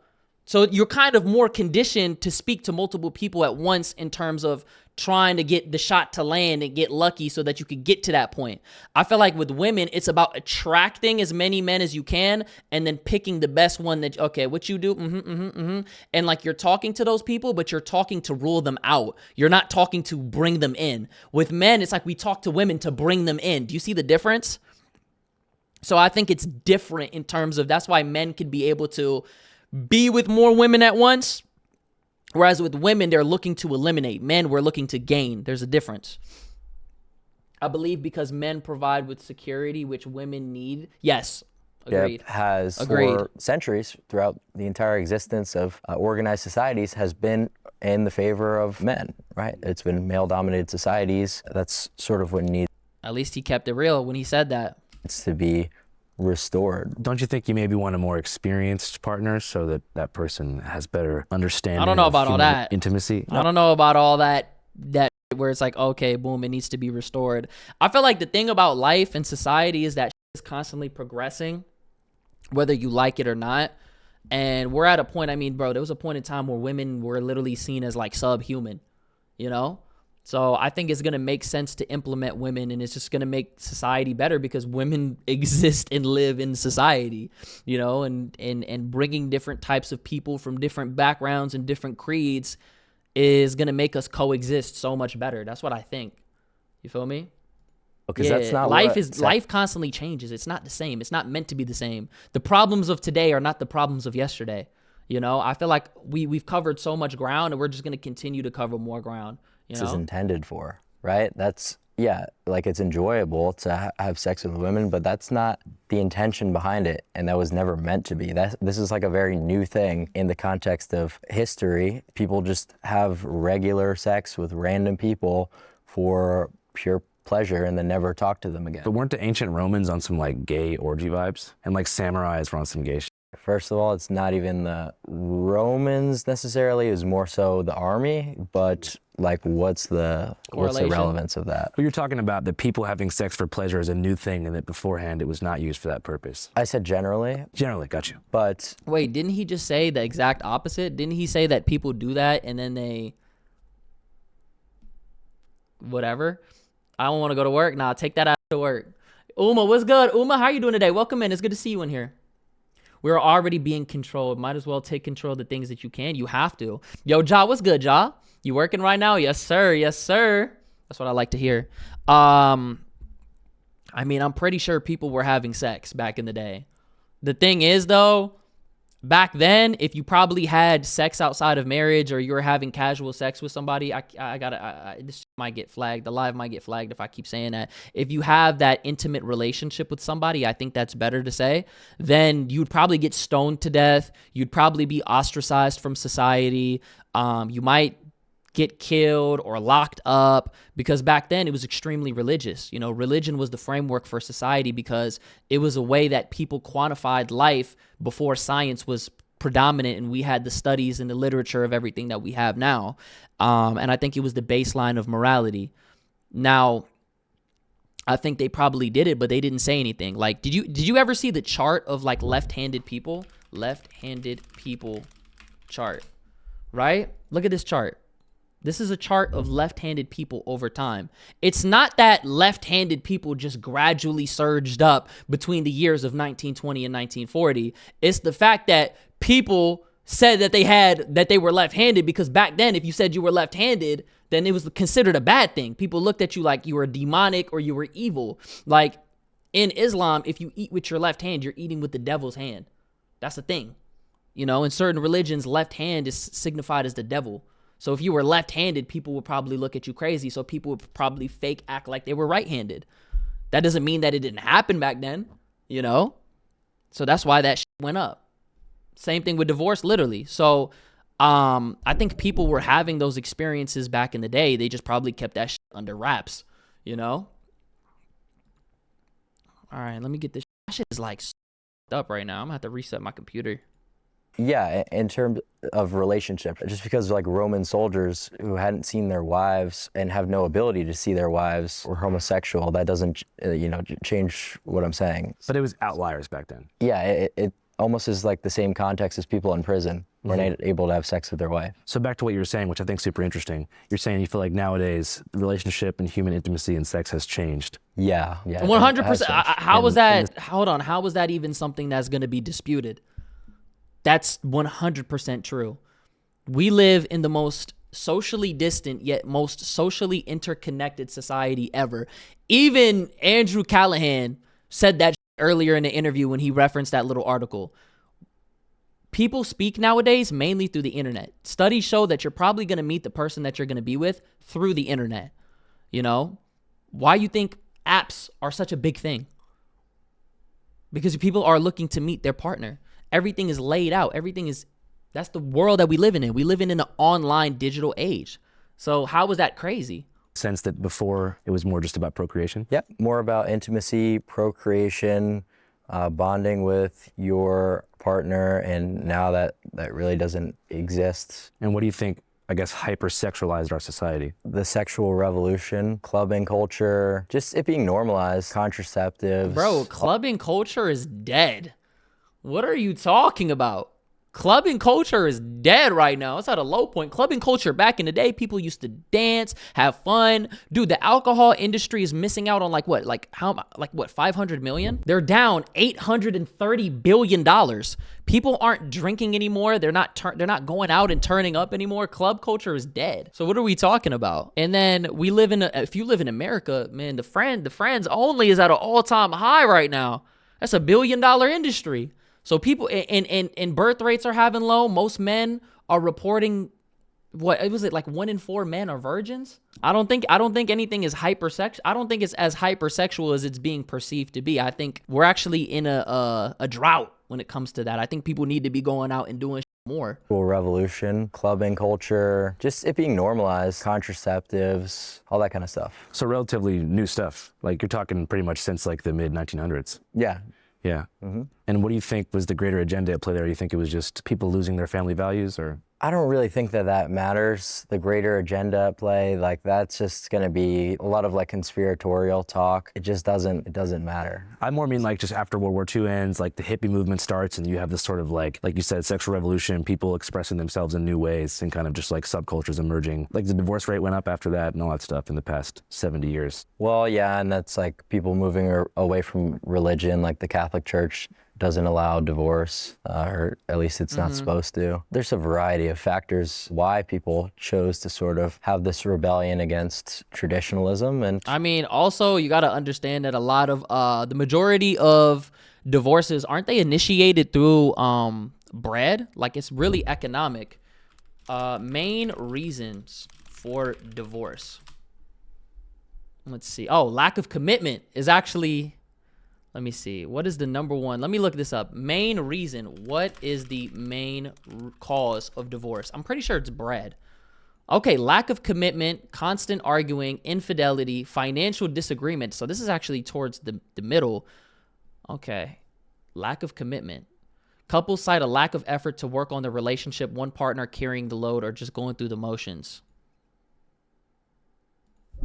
So I guess it's people not working through. That's crazy. I could have sworn it was financial and then it was infidelity second, but I guess I was wrong. All right. This computer is geeked right now. it happened, so it is what it is. And you think that it was ultimately a bad thing to turn away from the church? Yeah, I would say so. How come? Well, I think that there's a lot of benefit to having some sort of like structure in play in a society, but I think I am not the most well-educated theologian, so I don't really talk about theological issues. It's not that I'm like anti-religion, it's just I don't really like to talk on any issues I don't have too much authority on. So I really haven't like thought about it too much or I don't know. I think people having a religious framework in their life is a net positive, but I don't think that religion is a good thing. I'm just gonna be honest with you, because there's a lot of reasons actually, but this is not the video for me to try to discuss all that shit right now. We can react to something else and have an entirely different conversation, which I think would be interesting, because I have my own views when it comes down to that type of. I think especially in 2026, boy, a lot of people have been doing their research about religion and how divisive it is. And, you know, you can see him slowly stop playing his character. I don't think he was playing a character in this. I think he got humanized in this interview. Depends how you go about it. I mean, I'm pretty respectful, but the thing with religious people is that religious people want you to respect their religion and their viewpoints, but they have no respect for other people's religious viewpoints and their point of view, because they're taught to demonize it, and they're taught to think that it's automatically wrong because they're supposed to have, this is what it is and this is what it's going to be and it can't be anything else. So I think it would have to be on both sides. Done any research? You just mentioned the Catholic Church specifically. I was just wondering if you grew up religious. Yeah, I went to Catholic school. Okay, word. I didn't know that. How was your experience there? Good. I read that That your explains parents were a lot. involved in bodybuilding in some way. Yeah, my mom. Your dad too, or just your mom? My dad just lifted recreationally. But you were around people who exercised in your life and people who cared about their aesthetic long before looks maxing came into the picture, right? Mm-hmm. Bodybuilding is pretty toxic. What's the main thing you feel like the mainstream media gets wrong about you that you really feel like needs to be rectified? That looks maxing is from a place of insecurity. That is true for a lot of people, but that's not universal. Like, you could just encounter all of these different studies. I don't know. If you're taking vantage points to change the point of view to look taller, that's insecurity, bro. I'm going to be honest. Now, I can kind of see where Clavicular is coming from, because he's kind of like the ends justify the means kind of guy, where he's looks maxing to get specific results in his life. Like, he's looking to do things for the sake of a return on investment.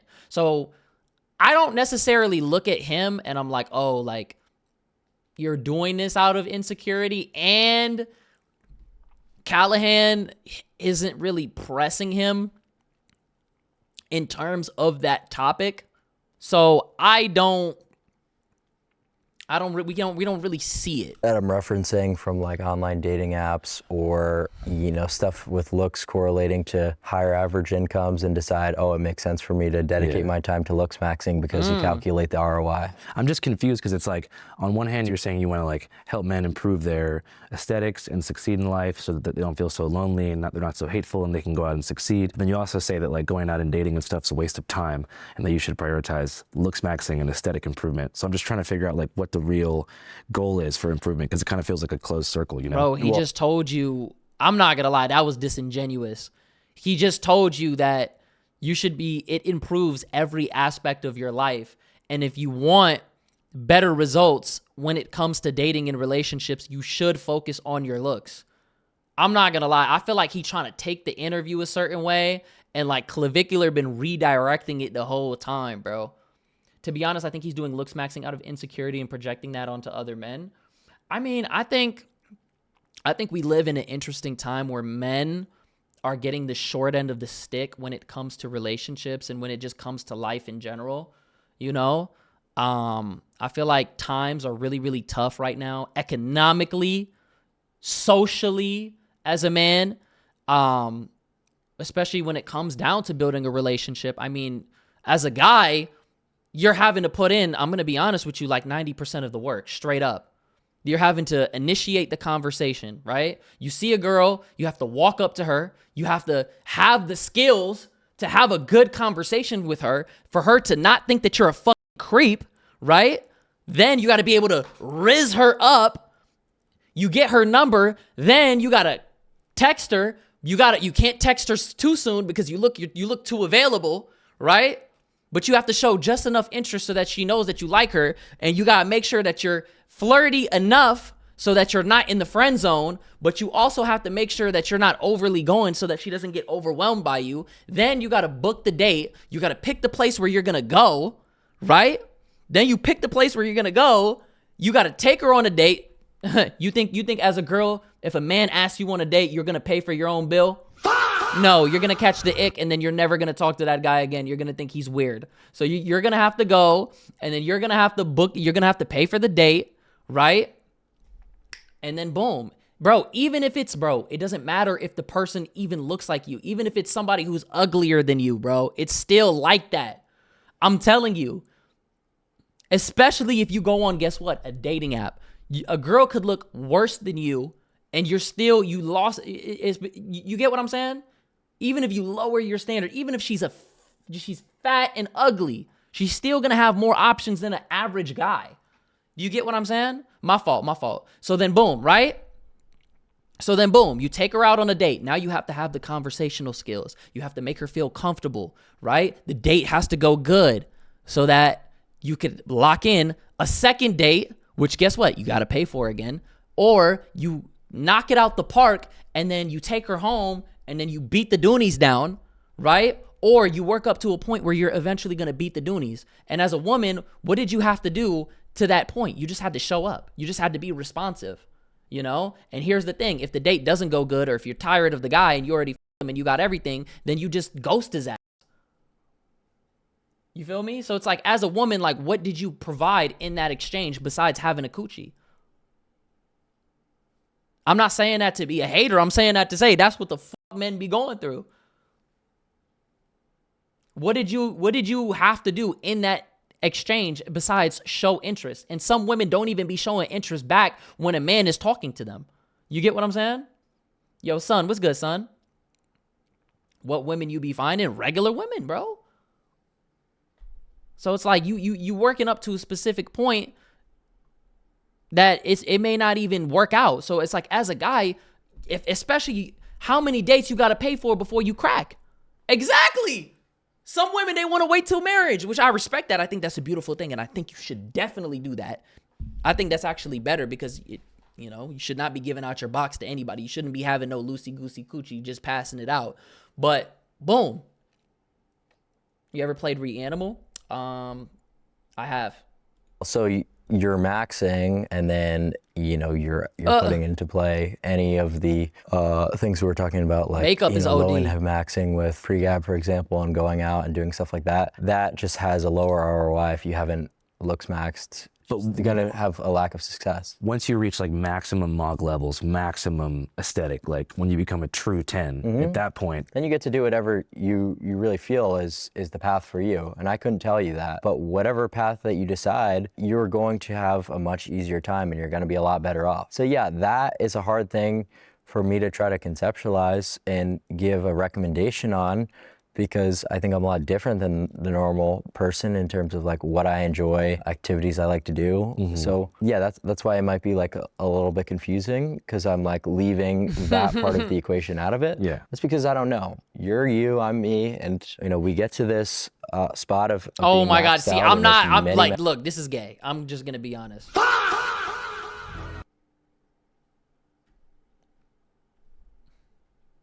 This right here is gay. You're putting makeup on your face, and then I'm sorry, bro. I don't care how down bad I get. I will never tape a sock to the side of my shoulder to make it look like I have more of a frame than what I do. I would never, I'm sorry. I would never do that shit. And we get to this spot of being maxed out in as many metrics as possible, and then we take it from there. Has anybody reached full ascension? Ascending is kind of like an ongoing process. Like, is there any 10s Did he get out there, like implants? people who have, no. Really? No. Will there ever be a sort of messiah? Not with the technology Will there ever be a messiah? going process. Like, is there any 10s out there, like people who have? No. Really? No. Will there ever be a sort of messiah? Not with the technology we have now. Like the methods would have to improve to the point where like scientific evolution would right. precede that. Yeah, more so like just surgical intervention. Who knows? So I'm really not gonna predict what sort of science is going to come in the future. I want to hear his rating of himself. Miami Club controversy a few months ago. The controversy I'm referring to is how many people, including myself, became aware of Clav in the first place. So, while on stream, a while ago now, Clav went to a nightclub in Miami with some other guys. While they were out, both in the Sprinter van and inside the club, somebody played Kanye's famous Hitler song. You know the one. The incident led to widespread media attention, condemnation by political leadership, a blame game amongst participants, and earned Clav a lifelong ban from all major Miami clubs. How do I feel about it? Yeah, the aftermath, like the Well, magnitude I mean, of it. it sucks not being able to go to like some of the mod clubs, I mean, I just started college club maxing. In a lot of ways, that College was, like, club maxing. Oh my actually God. better because it's more affordable actually. So like, you know, a lot of people like sort of like to talk about that in interviews, and it's like, dude, what's the relevance? Like, how is that even correlated with looks maxing? You talk about mainstream coverage and the magnitude of coverage that has came after some of these controversies and the things they get wrong. Yeah, so I'd say that would be something that they get wrong, that you know, I'm political. So when you were with those guys, you didn't know that was going to happen? No, I mean, no one really intended on that. Like, I didn't plan it. Dude, he's like a 20-year-old streamer who's a bit edgy. Honestly, there's no such thing as left versus right wing at this point. It's all created. Well, it just means ideology, right? And there is a clear distinction between somebody who is left-leaning and right-leaning. The political spectrum exists. It's just that there's people that are different. The problem is that people have become so divisive on social media about people's politics that you could dead ass agree with somebody on 9 out of 10 things, but the moment that you disagree with them on that one thing, they break into an unskippable rage, an unskippable cutscene, being like, I knew it! I knew you were right-wing! I knew, blah, blah, blah. Well, what about these people? And what about this? And what about, you know what I'm saying? And it's like, whoa, at the end of the day, bro, we were never meant to be this like interconnected with every single issue that's going on. We should not be knowing about all 50,000 atrocities that's happening in the world. You know what I mean? And it's just like, not everybody even agrees on specific spectrums. Like, people on the left wing go back and forth. People on the right wing go back and forth, you know? And then there's a theory that's called the horseshoe theory that says that the more radicalized you get on each side, it tends to bend. The spectrum is actually the shape of a horseshoe. So the people who are on each side of the spectrum are actually more, they fall in line with the same beliefs more than they think, you know? But I think it depends. I think, obviously, if you are, you know, I mean, it's progressive and conservative. If you're progressive, that means you're embracing new ideologies, new ways of doing things. You want to progress society forward. Conservative, you want to conserve society. You want to keep it the way that it is, or keep it the way that it was. And you don't really think that progressing it is going to be beneficial. But then there's some people who want to progress it because they think that the old is not beneficial. And so you can kind of see the communities and the crowds that would fall in line with each. You know what I mean? If you're an older white person, you're probably going to be conservative. You're going to want to keep things the way that it was when you grew up. You know, when you're progressive, you're probably going to be a minority. You're probably going to be an immigrant. You're probably going to be LGBTQ, because you're going to want to progress society in a way that fits who you are and has a vision for who you are. You get what I'm saying? So boom. It's just like kind of interesting how like that keeps getting like brought back. It really like kind of died off. Yeah, I mean, we don't even need to talk about it. I was just wondering if you had any closing commentary on it or anything reflective you had to say about it. I had nothing to do with it. In general, what's your 10-year plan? Do you think that far ahead?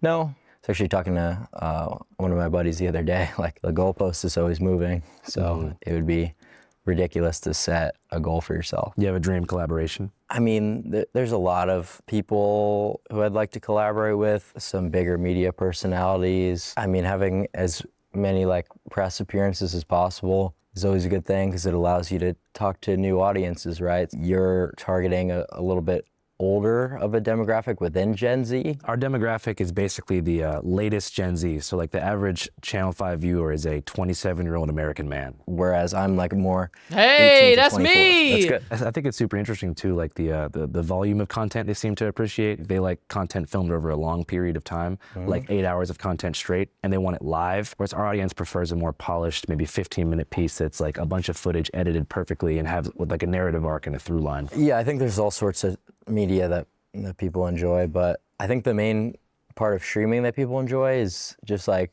not knowing what's gonna happen next. It sort of seems like in a lot of my streams, like things can take a turn for the worst, the best. Like, you really don't know what to expect. I don't know what to expect. Because you're filming so much stuff, it's like a lot of things can happen. Is there any moments you regret from streaming? Not really, because we're here now. So even the losses you took on the way were all part of the hustle and the journey? Yeah, because it's like you learn like maybe that's not a good idea to do that. From a security standpoint, how do you stop stream snipers from ruining your? I'm not gonna talk about that. Okay. Just because you want you people don't want to to know what leak your methods. protocol is. You don't want to leak the methods. Correct. Word. Trying to think what else I should ask about. It's tough because I don't want to put you in any boxes, but I'm sure there's people that probably want to know about various controversies. If you don't want to talk about any, that's cool. I mean, more so like to talk about like looks maxing in my interviews, and it's like kind of annoying because no interviewer has actually like come up with a question ever that's been more than what would be the #1 piece of advice you would recommend people to looks max. I've genuinely never had a single person ask me specifics about how do these two things interact, or how does looks maxing differ from this age to this age? Is it still I don't think people really know, or they give a fuck. possible to looks max? Like, there's no effort really behind the questions that you guys prepare, seemingly. It just seems to be a lot of like gotcha mode, like clip farm. Well, I'm It's not like, doing that. Yeah, you are a little bit to a degree. I don't think so. I think when you see the full presentation, it's not really going to be edited or clipped into my Well, face. just because it's not the worst interview I've had. I mean, like you had like a couple of ones that you were trying to sneak in with like, oh, what is it's like, yeah, I mean, it's the second letter in the. But I mean, like you know what you're intentionally trying to do. Yeah, I'm trying to figure out because He's it's clocking pretty it. strongly worded forum and subculture. Yeah, and that would be fine if that question was in there because it's decently relevant to the culture, but there was not even a single genuine attempt at like a specific looks max question. Well, I'm not in the looks maxing community. I'm trying to learn about it. Not everyone talking to you is going to be a niche person who knows about all the methods. Yeah, I know you're not in the looks maxing community, but you didn't even ask a looks maxing question like at all. You don't need to be in the looks maxing community to ask a looks maxing question. I think we've been talking about looks maxing this whole time. We've been talking about like the philosophy behind it, and it's. You want me to ask you a scientific question about looks maxing? I just think it's kind of funny how like that's really never been done with the amount of like media appearances. Maybe people don't know you want to be asked that. Well, now they will. Well, that's quite literally what your companies, your What do you mean your companies? You think I work for like Time Warner or something? Your press companies. You work for Channel 5. It's a YouTube channel called Channel 5. I don't work for I'm not sure.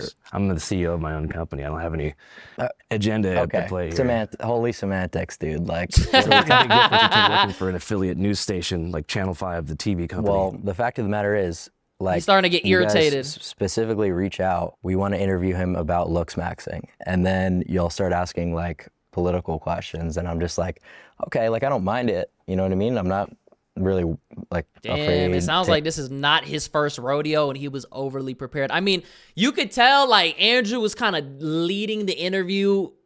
Ideally, do you know what he wanted to do? He wanted to take it to a point where it was going to be political. He framed looks maxing as something that's inherently right-wing, and Clavicular's whole thing is like, yo, like I'm going to do what I'm going to do, but like the movement that I'm a part of is like irrespective of me, it is apolitical. And he's somebody, I think he's just somebody that's really, at least from this interview and the impression that I'm getting, he just is obsessed with looks maxing, you know? And I don't think he wants it to be anything other than that. Answer anything, you know, gone through every single question of yours besides the one about my security, which is a little bit weird.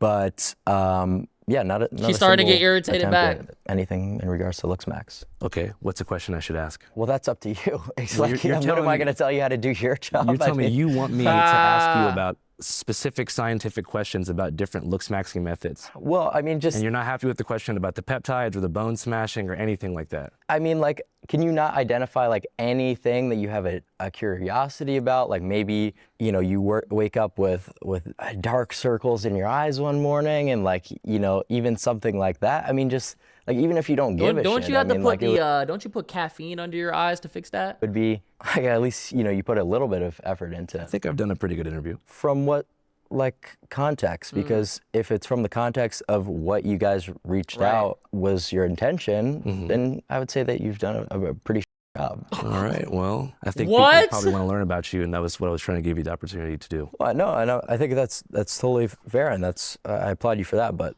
not one, you know, question about looks maxing. There's been so many questions about looks maxing. I probably asked you about looks maxing like 40 times. I just don't know the specific science. I'm not in the community. Okay, well, I mean, like, if you were to ask about like something in regards to hair loss, like there's really nothing. Yeah, sure, hair loss. You see You're trying to I'm get telling me you to... what to ask. So when you wake up every single morning and you take a look in the mirror, you're 100% satisfied with every single thing. Is that what you're telling me? Yeah, more or less. I don't think he has to care about looks maxing. I don't think his brand is built upon how he looks.